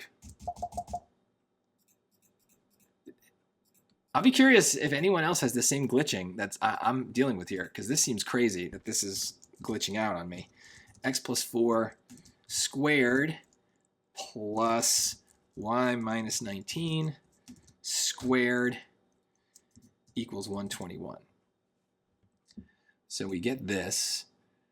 The point AB lies in the circle, which is a possible value of A. So A is the X. Can X be negative 16? Now can I do this? There's no good way to do this stupid thing. So there's nowhere to put it. All right, negative 16, negative 14. So X equals negative 16. Nope, too far. Negative 14, that hits it, so that makes sense. 11 and 19. 11, too far. 19, too far. So there you go. What was it, negative 14? Negative 14? Yeah. Okay. A right rectangular prism has a height of 9 inches. The length of the prism's base is x inches, which is 7 inches more than the width of the prism's base. Which function v gives the volume of the prism? Oh my god. Let's just arithmetize here. This is too confusing. 21. Let's make x, I don't know, 2. The rectangular prism has a height of 9 inches. So boom, boom, boom. So height is 9. The length of the prism's base is 2 inches, which is 7. Oh, 7 more. Okay, so I can do this. Let's just do 10. So that's 10. And then that's 7 inches more than the width of the prism's base, which is 3. Which function gives the volume? So that's 30 times 9, which is 270. 10 times 3 times 9 is 270. So let's just do the choices. So A, with x being 10, would be 10 times 19 times 17. Nope. 10 times 19 times 3. So 3 is good. This is 90 times 17. So that's too big. And D is 90 times 3, which works. That's 270. So D is the answer. Let me just make sure. Height of 9 inches. Yeah, so what they're trying to do is trying to get me to do this x plus 9 thing. 9 times x, which is the length, times x minus 7. Yep. All right. Let's see. Maybe we get one hard one here. The function f is defined by this, where a and b are constants in the xy plane. It passes through those points, or it passes through that point, and then f of 24 is less than 0. Which of the following must be true? Okay.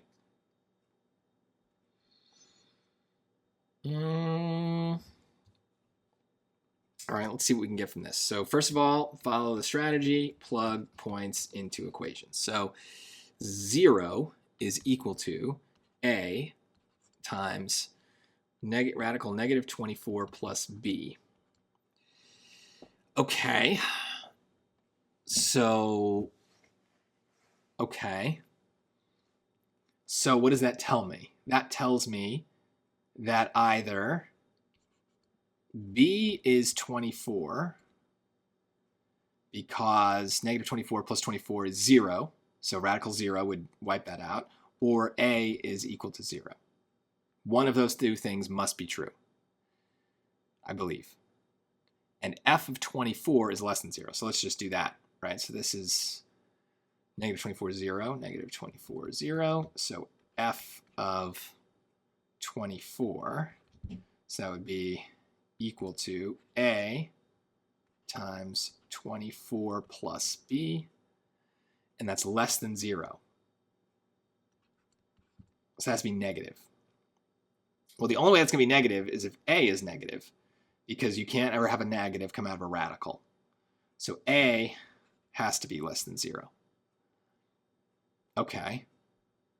So if a is less than 0, then this is not true. So b is 24. Let's undo. B is 24, and a is less than 0. So a is less than b, I think. I've got plenty of time, 15 minutes. I didn't even rush. Okay, well, let's just double check. How can I double check this, right? So,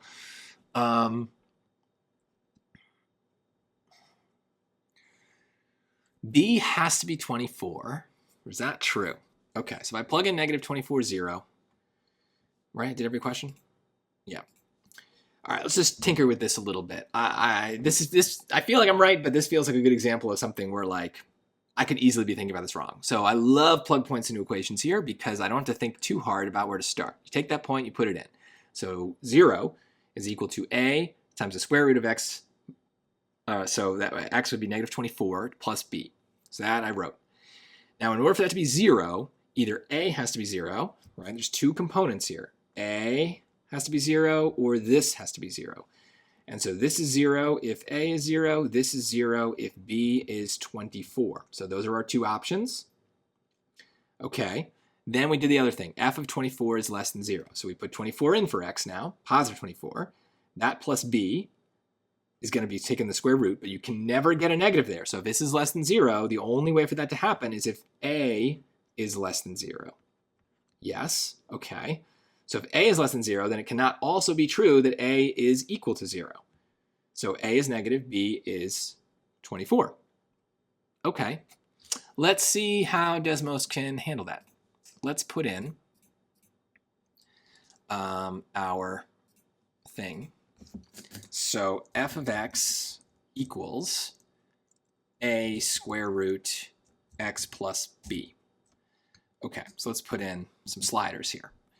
And negative 24, 0, let's put that on the thing. Okay, so that's out there. So first of all, in order to hit that point, right, we said b is 24. What happens if we make b 24? Looks like it hits. Perfect. Now, f of 24, can I put that in here? F of 24 is 6.928. So that is not currently less than 0. So if we make a equal to 0, that messes everything up. But if I make a less than 0, now we got some negatives. Right, so I'm still hitting that point, right? Because that's what? F of negative 24 is equal to 0. So that seems to check out. That seems to check out. As soon as I go above, we're in trouble. Right? That violates that rule. So yeah, A is less than B.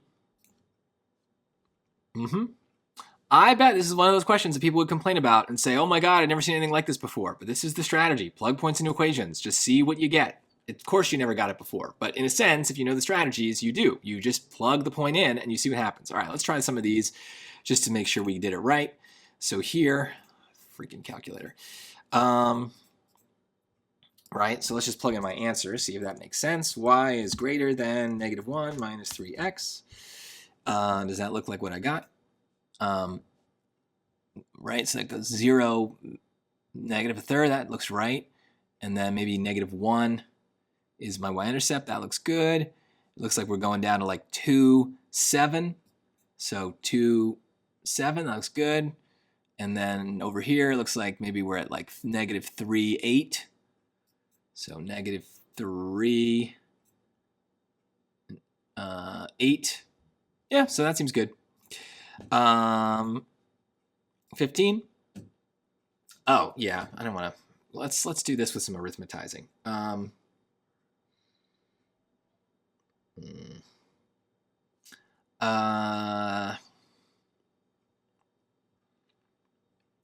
can we do it?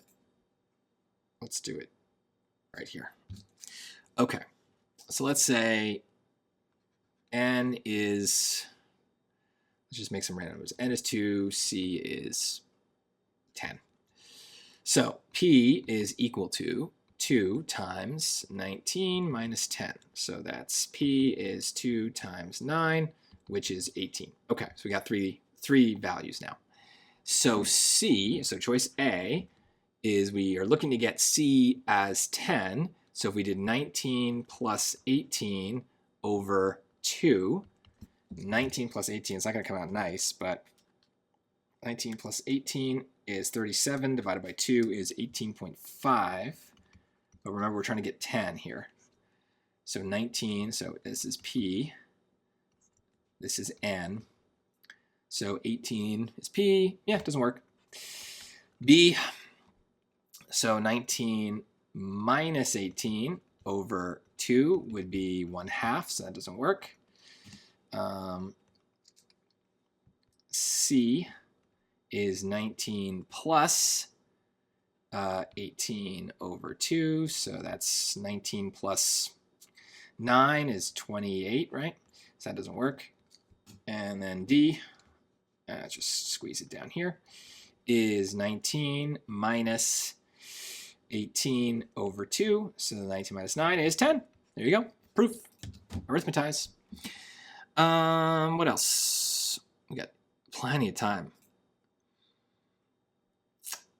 Yeah, we can do this algebraically.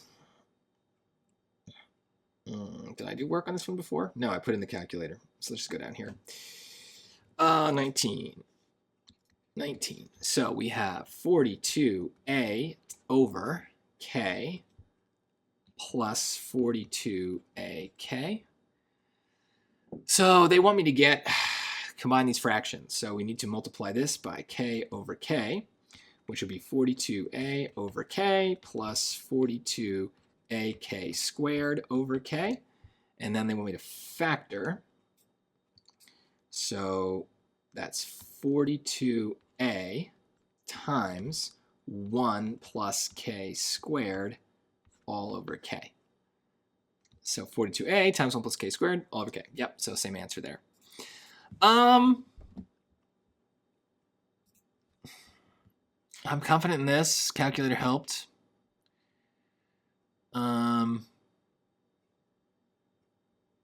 Right, I entered in the calculator right. I mean, I could try that again. Make sure I entered it right. Maybe I typed it wrong. X plus 4 squared plus y minus 19 squared equals 121. So it's got a radius of 11. Does that sound right? That's 22. So half of that would be 11. And it's got a center of -4, positive 19. So -4. Yeah, -4, positive 19. Yep. Looks about right. Which of the following is a possible value for A? So that's the x value. So x is -14. Yeah, it hits. So there you go. 2 times it's going to be -14. So that's right. 21. 9 is the height. Volume is length times width times height. So height, x is the length. 7 inches more than the width. So x is the length, then the width is x minus 7. I see what they're doing though. 7 inches more. You're gonna want to go x plus 7.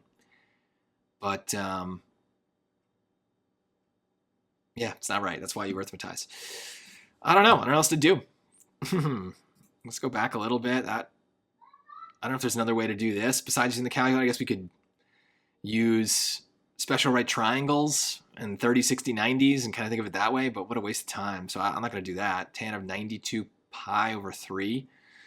So I don't know.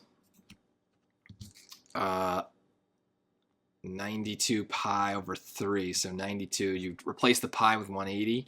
So what is that? That's 92 times 180 divided by 3 is 5520. Could that be right? Degrees? Okay. And then I would say, where is that in the quadrants, right? So divided by 360. Is that right? Divided by 360 is 15.3. So 15 and a third, meaning what? It goes around 15 times, and then a third of the way would be here.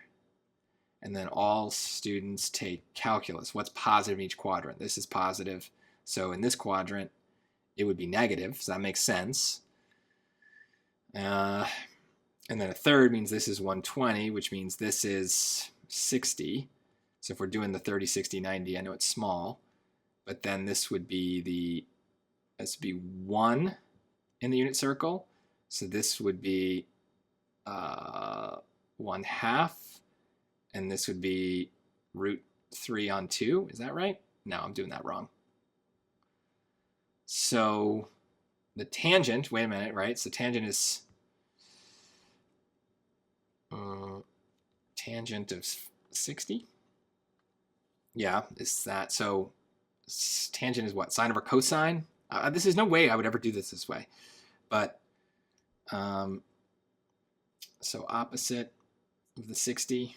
So root 3 over 2 over cosine 1/2 is equal to root 3 over 2 times 2 over 1. So yeah, this is so dumb. Just put in the calculator. But for lack of anything better to do, yeah. I've already wasted enough of your time. I'm going to go to the next section. Let's just, yeah. I'm going to end it here so I don't lose any time in the main section because I'm afraid that I will. So we'll end the video and then I'll start up and we'll go right to module 2. And I think the pace is going to be hard here, so we got to move faster. A right triangle has legs with lengths of 11 centimeters and 9 centimeters. What is the length of the triangle's hypotenuse? This is just basic Pythagorean theorem here. So we've got 11 squared plus 9 squared equals c squared. So let's actually put this in Desmos. So 11 squared plus 9 squared is 202. So 202 is c squared. So c is root 202.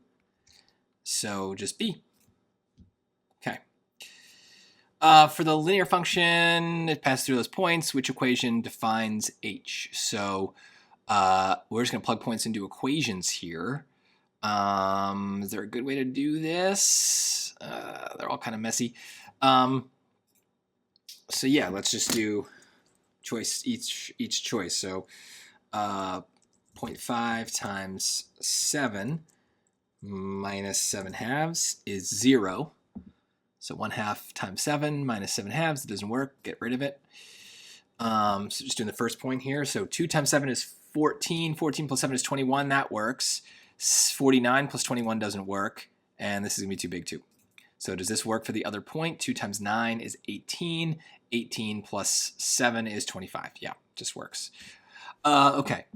A company that produces socks wants to estimate the percent of the socks produced in a typical week that are defective. A random sample of 310 socks produced in a certain week were inspected. Based on the sample, is estimated that 12% of all socks produced by the company in this week are defective, which is an associated margin of error of 3.62%. Based on the estimate and associated margin of error, which of the following is the most appropriate conclusion about all socks produced by the company in this week? Oh my God, okay. No, this is misunderstanding what margin of error is. It is plausible that between 8.38% and 15.62% of the socks are defective. Maybe. 12%, nope. It is plausible more than no, because that would be above that number. So I guess this is just definition. There's no percentages needed here. Just, right, subtract. Is estimated 12% are defective. So yeah, just move the margin of error. Okay, yeah, that's fine. Truck can haul a maximum of 5,630 pounds. During one trip, the truck will be used to haul 109 pounds of equipment as well as several crates. Some of these crates weigh 25 pounds each and the others weigh 62, which inequality represents the possible combination of the number of 25-pound crates X. So let's just start with that. 25 goes with the X. So that gets rid of C and D. And 62 Y, so now it's just about the less than or greater than. So a maximum weight means that the total weight of these things has to be less than the 5440, which comes from subtracting 190, right? So it has to be, okay. What is the combinations? Yeah, they have to be less than that because that's a maximum weight. Okay. What is the solution? We're just going to take that calculator. So y minus 9x equals 13, and 5x equals 2y, and the solution is -2, -5. So for now, we'll just do that. I could always come back and double check that, but it seems fine. What is the range, right? So highest to lowest. So let's write this down so I don't have to do it all in my head. So the lowest, oh, they listed in order. So 52, yes, it's in order, minus 23. 52 minus 23, using my regular calculator, is 29. See, even the hard module, which I assume we're in, we're going to get easy questions here. Two customers purchased the same kind of bread and eggs at a store. The first customer paid $12.45 for one loaf of bread and 2 dozen eggs. The second customer paid, okay, this is just a system of equations. So let's come up with those equations ourselves. So we've got X is the bread and Y is the eggs. So 12.45 for 1 bread, so bread, plus 2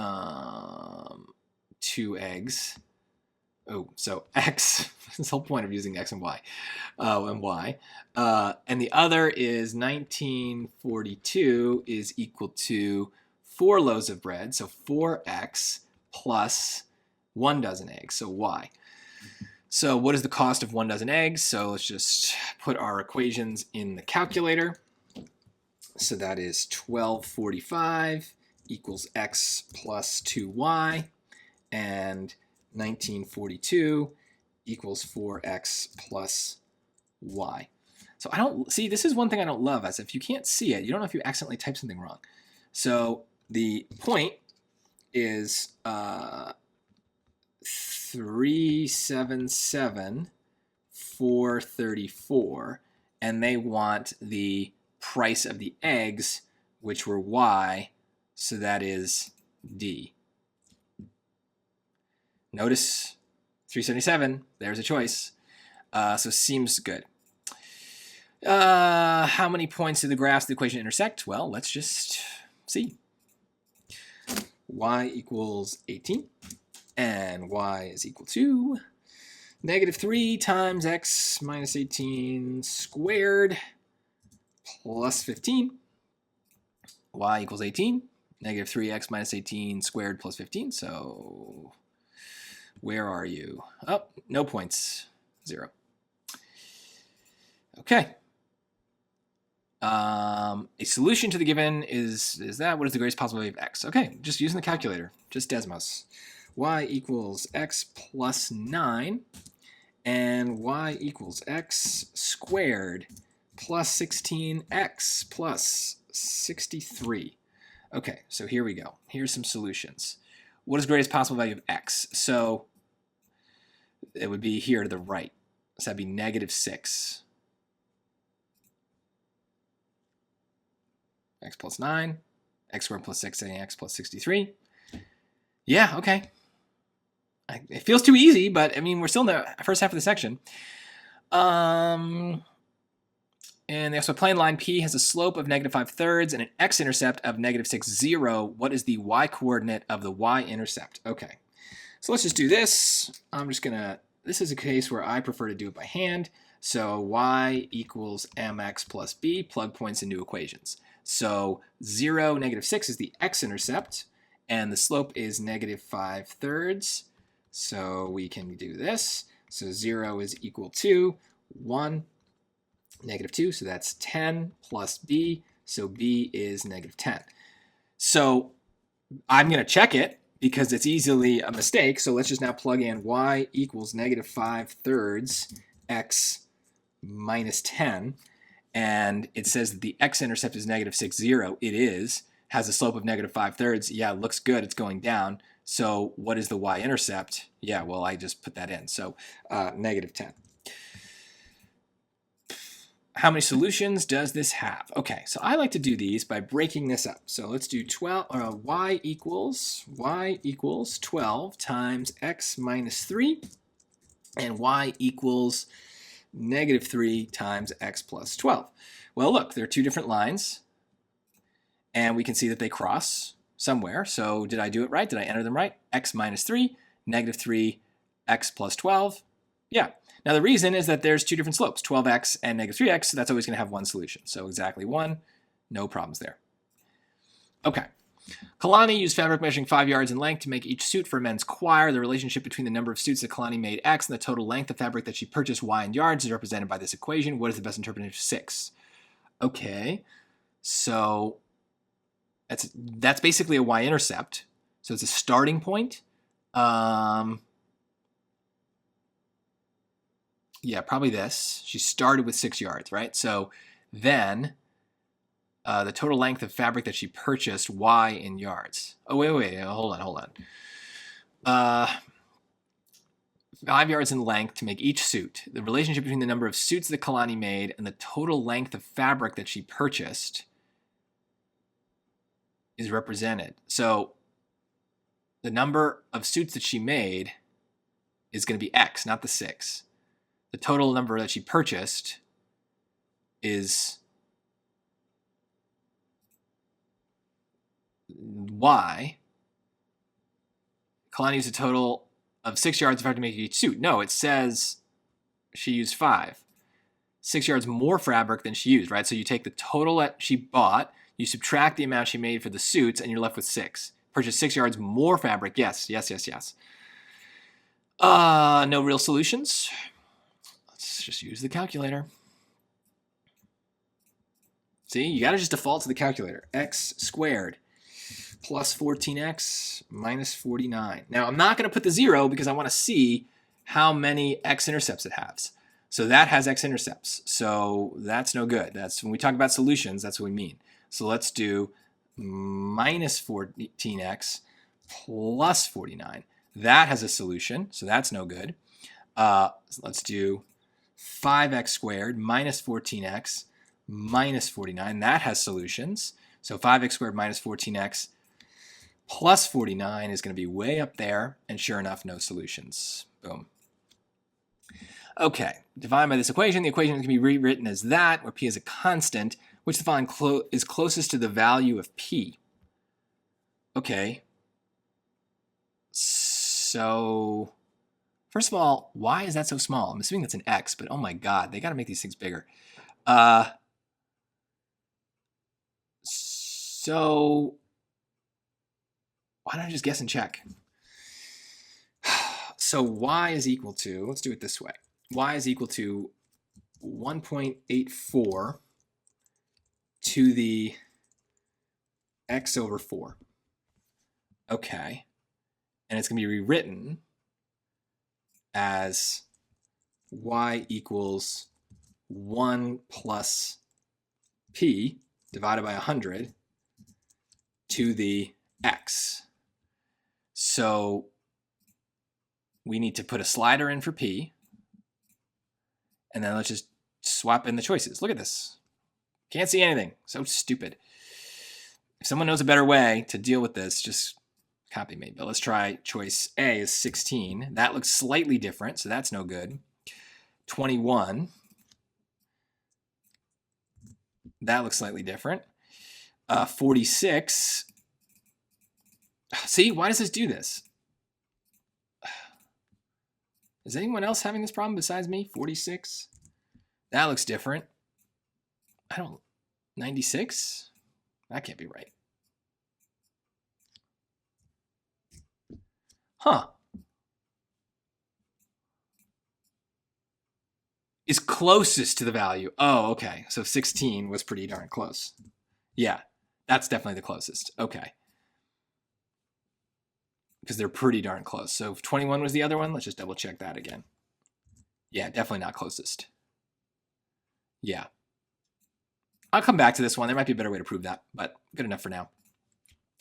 In the given system of equations, p is a constant. If the system has no solutions, what is the value of p? All right, how do I want to do this? We got we got 2 variables.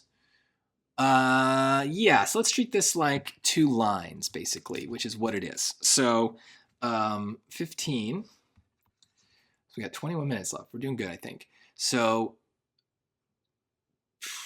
let's treat r like the y. So the first equation would be 6 plus 7r equals pw. So 7r is equal to pw minus 6. So r is equal to p over 7w minus 6 sevenths. Okay, so that's one. The other one, again, we want to get it in terms of r. So 7r minus 5w equals 5w plus 11. So we add that, we get 7r is equal to 10w plus 11 divided by 7, and we get 10 sevenths, and p sevenths are supposed to be the same because it has no solution. So that only happens when you have the same slope and different y-intercepts. So different y-intercepts, check, same slope. So p should be 10. I would come back to this one too if I got time, not because I'm I think I'm wrong, but there's probably ways with Desmos to check, but let's move on. The graph of this is shown where B and C are constants. What is the value of B times C? Okay. Let's do a cool thing. Let's use Desmos. And we're going to use this feature. I think if I do plus, I can add a table. And we've got some points in that table, right? So we've got -2 and -6. That's a point. We've got -1, -8. That's a point. And we've got 0, -6. Okay. So that is a bunch of points. Okay. Now we need an equation that mimics this. We're going to do a regression line. Y1 is regressed with 2x1 squared plus bx1 plus c. So that should give me what I have. So that looks like the same thing. So 0, yeah, 1, 0, and -2, -3, 0. Yeah, that kind of looks right. So that looks good. And it's telling me B is 4 and C is -6. Is this the same equation they give me? 2x squared plus bx plus c. 2x squared plus bx plus c. You got to put the ones in the, so that's there. So I'm going to make a lesson on how to do this. I think this might actually be a useful feature. So 4 and -6 is, what do they want? The multiplication. So 4 times -6 is -24. We'll come back to this one too if we got time, because that might not work, but I feel like I could prove that another way. But that is really easy. All right. The graph of this plus 19 is shown. They're positive, which could define f. Okay. This is annoying. Okay. I'm going to have to write this down. This is going to be confusing. Okay. So this is 17. So plug points into equations. So f of 0 is equal to 3. Or, oh, see, careful. The point is 0, 3. Now, that is y is equal to f of x plus 19. So 3 is equal to f of 0 plus 19. So f of 0 is equal to -16. 3 minus 19. God. 3 minus 19. -16. Okay. So if I did the same thing here, I would need to get -16. Now, C and D are positive. So if I put 0 in for x, it's going to knock out all these C's.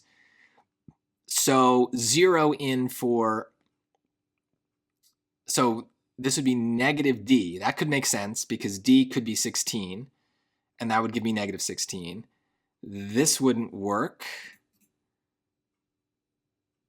This wouldn't work, right? Because in this example, D is equal to 16 because D has to be a positive constant. Oh my God. Okay. And then it's a negative slope, so that's not going to be affected by the shifting. So it has to be a negative slope, but again, that has to be C because we need a negative y-intercept and we need a negative slope, but both C and D are positive, so the negative has to be there in the equation itself. I think. Again, I'm going to star this and bookmark it and come back, but I'm pretty sure that the logic is solid. But I see, we're starting to get low on time for what's left here. These are the hardest questions. In the figure above, AB is equal to the square root of 34 units, AC is equal to 3 units, and CE is 21. What is the area of ADE? Okay, let's try some good old-fashioned geometry here. Okay, so we've got our thing. So AB, so this is radical 34. AC is 3. CE, which is here, is 21. So this whole thing is 24. What is the area of triangle ADE? So we want the whole thing. So we could find this using some Pythagorean theorem, and then that'll get us this. So, okay. So 3 squared plus BC squared is radical 34 squared. So 9 plus BC squared is 34. BC squared is 25. It's too late in the section to be worried about arithmetic mistakes. So 25. So BC is 5. So that's 5. And then 5 over 3 is equal to, what is that? DE. DE over 24. So that's times 8. So that's times 8. So this is 40. Okay. So area of a triangle is 1/2 base height. So area of ADE is 1/2. Base is 24. Height is 40. So 12 times 40 is 480. 12 times 40, 480. Okay. Again, I'd come back to these just because they're hard and there's more steps and I might make a mistake, but I feel pretty good about these answers. So the result of increasing the quantity x by 400% is 60. What is the value of x? Oh, great. Awesome. Let's use the open formula. They're trying to trick you here. So the open formula for a situation where you have an increase in percentage is to use the 1 plus or minus p. So increasing the quantity x, so x is my original. We're increasing it by 400%. So that's a plus 4 because we put it as a decimal. So 0.00 is there, but we don't need it. So it's the percentage as a decimal, and is 60 means my new value is 60. So I could just guess and check here, but I'm already kind of into this. So x times 5 is 60. So x is 12. So let's just think about that. So 12 increased by 400%. So 0.4 times, or 4 times 12 is 48. So then 48 plus the 12, right? It's not just 400% of 12, it's 400% more than 12. So we have to add the 12 back in, and that gets us then to the 60 that we wanted. So yeah, that I'm not gonna bother coming back for. I sensed the trap and I knew it was there and I figured it out. Ooh, this looks fun. In the xy plane, a circle has center C with coordinates hk. Points A and B lie on the circle. Point A has coordinates h plus 1, k plus radical 102, and angle ACB is a right angle. What is the length of AB? Oh my God, what are they even talking about? Okay, let's try that to think about. Okay, points A and B lie on the point. Circle, okay. Circle at center C. So C, A and B lie on the circle. So let's just throw an A here and a B here. Okay. Angle ACB is a right angle. So this to this is 90 degrees. What is the length of AB?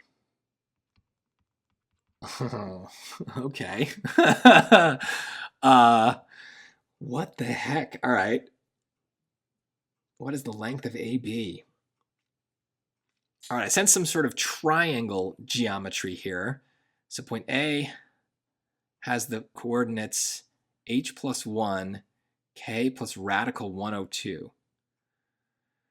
Okay, and hk is the center. All right, I'm going to table this. This is a good example of, I don't know what's happening in the next 12 minutes, so this one might take some time. Let's see if there's anything easier. For an electric field passing through a flat surface perpendicular to it, the electric flux of the electric field through the surface is the product of the electric field's strength and the area of the surface. Okay, so the flux is the product of the strength times the area of the surface. A certain flat surface consists of two adjacent squares, where the side length in meters of the larger square is 3 times the side length in meters of the smaller square. Okay. So x and 3x, okay. An electric field with strength 29 volts per meter, 29 volts is the strength, passes uniformly through this surface, which is perpendicular to the electric field. If the total electric flux of the field is 4640, what is the electric flux of the electric field through the larger square? Whoa, okay. Passes uniformly through this surface. So the surface is both. which is perpendicular to the electric field. If the total electric flux of the electric field through the surface is 4,640 volts meters, what is the electric flux in volts meters of the electric field through the larger square?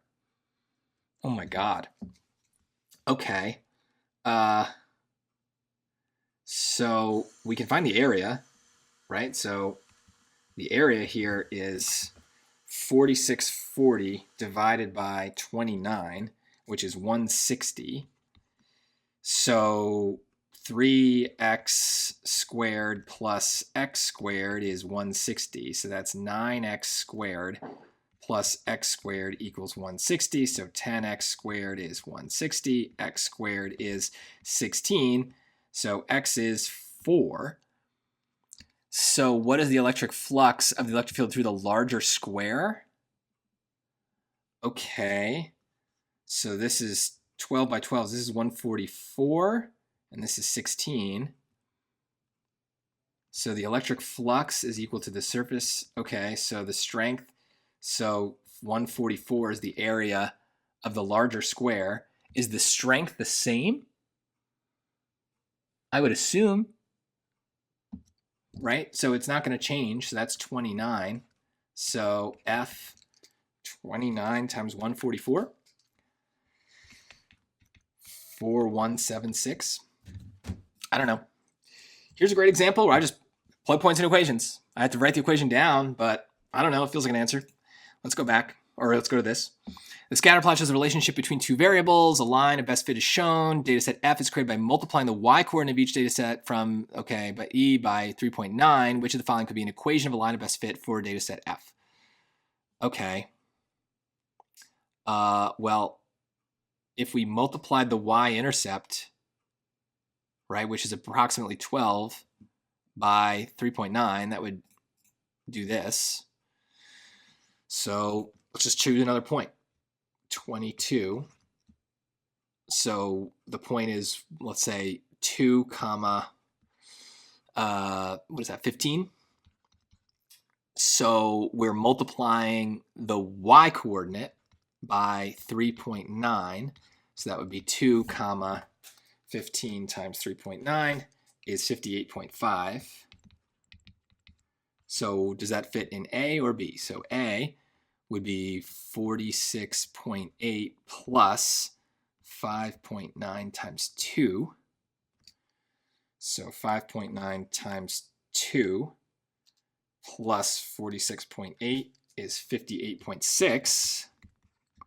And B would be 46.8 plus 1.5 times 2. So that's 3. So that's 49.8. That's very different.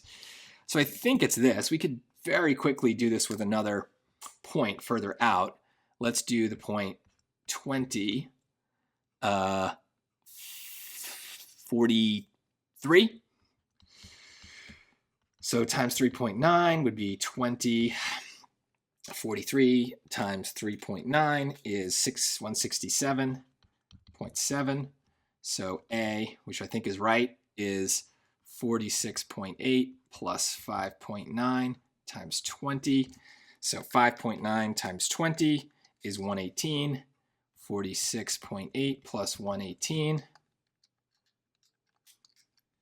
164.8, whereas B would be 46.8 plus 1.5 times 20, which is 30. So yeah, no way. Yep. Now that's why you got to skip around, because that was way easier than this thing that we got to go back to. Okay, how am I going to solve this? Can I arithmetize? Can I arithmetize on this circle? HK, can't we just... What if we just said HK was 0, 0? What is the length of AB? Would that make sense if that was right? So if we did that, well, if we did that, we'd have a circle,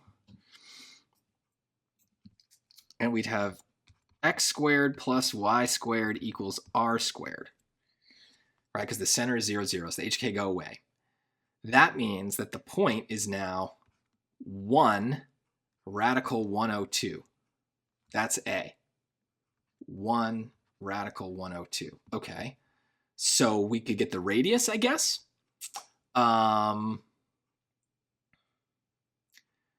Right? So that would be 1 squared plus radical 102 squared.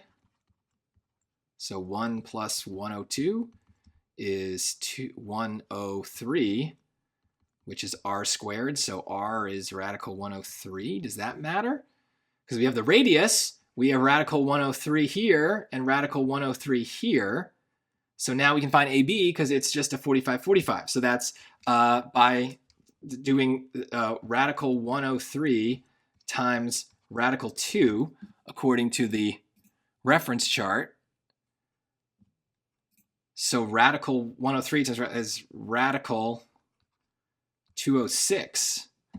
That's an answer. Okay, does that make sense? Does that... Right? Because if I found the radius, what am I doing? I'm finding, I know it's a 45-45 triangle, right? So I'm finding the radius, which is giving me that side of the triangle. And then it's just a simple radical 2 times that side. So radical 103 times radical 2, you just multiply, so it's radical 206. That feels surprisingly easy, but only because I arithmetized. I feel good about that. All right, what do I want to go back to? So if I did this, let's make sure we don't get stuff like this wrong. So negative 10 times negative 10, yep. So negative 5 plus 18. Negative 5 plus 18 is 13. Yep, okay, so that checks out. Let's unbookmark that.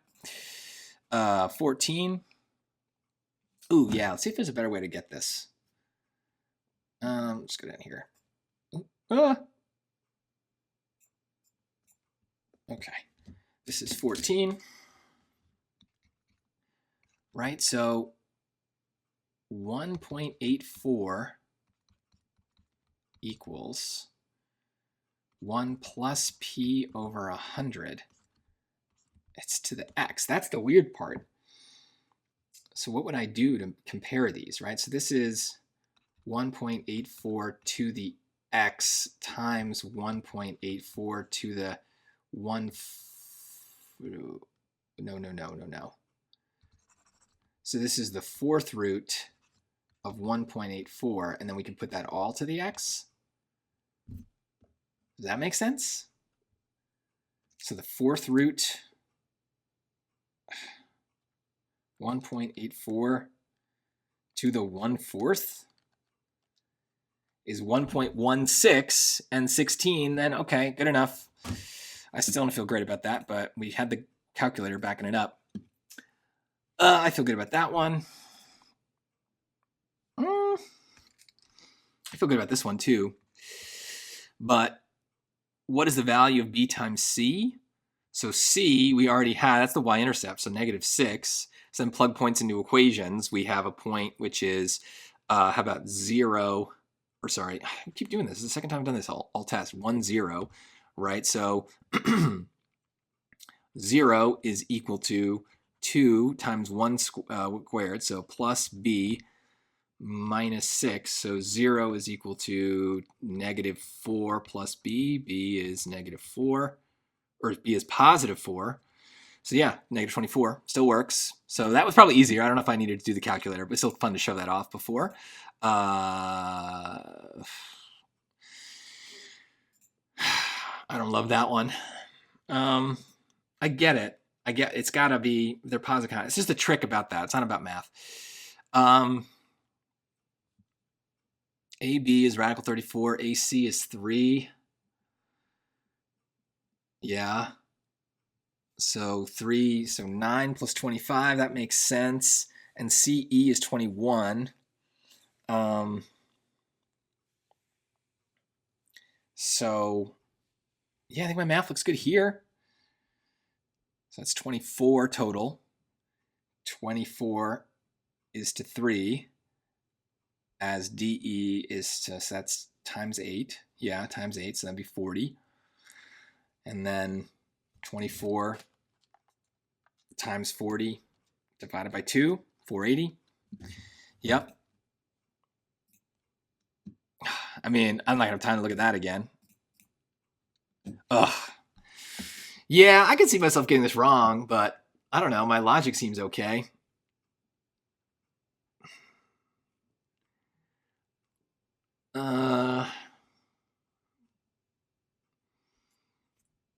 Yeah, not enough time to change anything. I feel good about that. That was still tight. I would have liked more time, but I think calculator helped me out. We're gonna see as Bluebook scores what happens next. So exciting stuff. So make sure you have answers in for everything, because once that timer cuts out, boom, you can't just randomly bubble. Like, you know, when they said pencils down on the old test and you could just bubble things in and just get those extra couple seconds to get some answers, even if they're random guesses, cannot do that. So everything's got to be filled out. So, all right, I will pause here and score the test and then let you know how I did, and we'll talk through some of the results. Okay, so I am very happy. I got every single question right. And I will be honest here, I was not expecting that. It's a long test, you know, 98 total questions. There's plenty of opportunities to get things wrong. And you saw me struggle. If you watched this whole video, you saw me struggle from time to time with reading questions, with math questions. The timing for me in both of the hard modules was very tight. And I think you need to be prepared for that. If I, a professional SAT tutor and test taker, am struggling to finish these sections in the time limit, what hope do you have? But that's okay, because basically what's going to end up happening is the test is going to allow you to make a few errors and still get very good scores. So I will be curious what other people get and how the scoring breaks down. So if you get a couple wrong in reading or math, feel free to share how those numbers of wrong answers affected your score. So please put it in the comments. I took test 5. I got 3 wrong in math and it brought me down to 770, whatever it may be. I'm curious any other feedback you have about the scoring system and how you felt about the pacing as well. But I think this is just the new normal, is that the pacing in these hard modules is going to be very, very difficult. And so you have to go into the test with a pacing strategy. You saw in the reading, I skipped all the passages. I went from the vocab directly to the grammar because I knew that if I was going to run out of time, I'd rather run out of time with 1 or 2 passage questions left, because those tend to be harder and they take longer. I'd rather not run out of time with like 4 or 5 of the grammar transitions or outline questions left, because those tend to be easier and I think there's more points there. So it's all about maximizing your score. You also saw that in math, I skipped that really hard, weird circle question because it felt like it was going to be hard, and I just didn't know if that amount of time would be better spent on the other 2 questions that followed. And even though the question 21, which was about the do I have work there? Yeah, that one was also really, really hard, but I felt like I could do it because, to me, when I see a question with a lot of text in math, almost always my assumption is it's less about the math and more about figuring out like what the text is saying. So it becomes more like a reading question. And so I'm like, okay, the math here might not be hard. And sure enough, it wasn't, right? It was multiplying and dividing, maybe a little bit of a quadratic equation there. But for the most part, it was just kind of like step by step, use your scratch paper, do what they say, follow the instructions, and it just kind of popped the answer out. I didn't feel great about that answer, but I also didn't really have much else to do. I was just like, okay, then the answer popped out and that's good enough for now. And then that let me get to question 22, which is a must answer question for everyone. That is so easy. You cannot get that wrong. You cannot run out of time for that question. It's literally just multiplication and then plug points into equations. And I hope you also realize that even though there were a lot of weird, hard math questions, my default move for most of them was to either go to the calculator or to just plug points into equations and see what happens. And I think that that's really key for being able to save time, is you can't think about what do I do for every single question. You have to know the rules, so you have to memorize all the facts, things about the number of solutions and all that stuff needs to be memorized.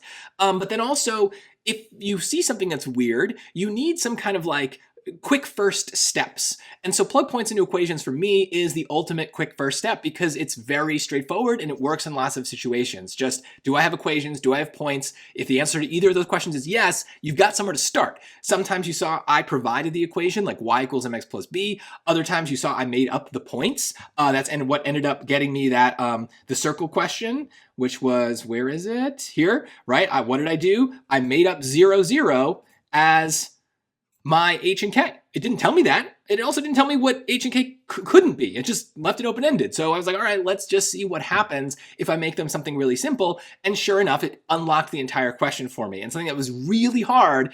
Again, I didn't know that this was going to help. I just kind of stumbled my way to the answer. But that is something you just need to get used to as well. So it will be hard in both of those hard modules. There will be times where you just kind of have to take risks and try different things, but move around. Try to find the questions that you are most likely to get right, because the best way to get a good score is to just maximize the correct answers and minimize the wrong answers. I know that seems kind of obvious, but I wasn't really making any careless mistakes, and I gave myself plenty of time to really fiddle with these hard questions.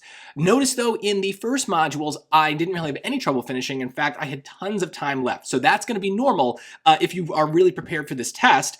But it does show that you're kind of getting a little complacent, because then the hard module will really kick up the difficulty quite a bit. So you can't use that same pacing. You have to go into those hard modules knowing it's going to be faster.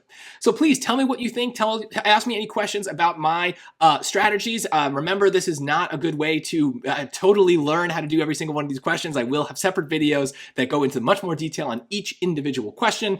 But for now, this is something to give you a little insight into how I take the test, how I think about it. And I'm curious if there's any questions you have or any feedback you have about my methods. So please put them in the comments, like if you watched this whole thing and it helped you. And remember, I'm Mike Settele, founder of Settele Tutoring. And when it comes to your scores, don't settle for less. Settele for more. Thanks so much for watching.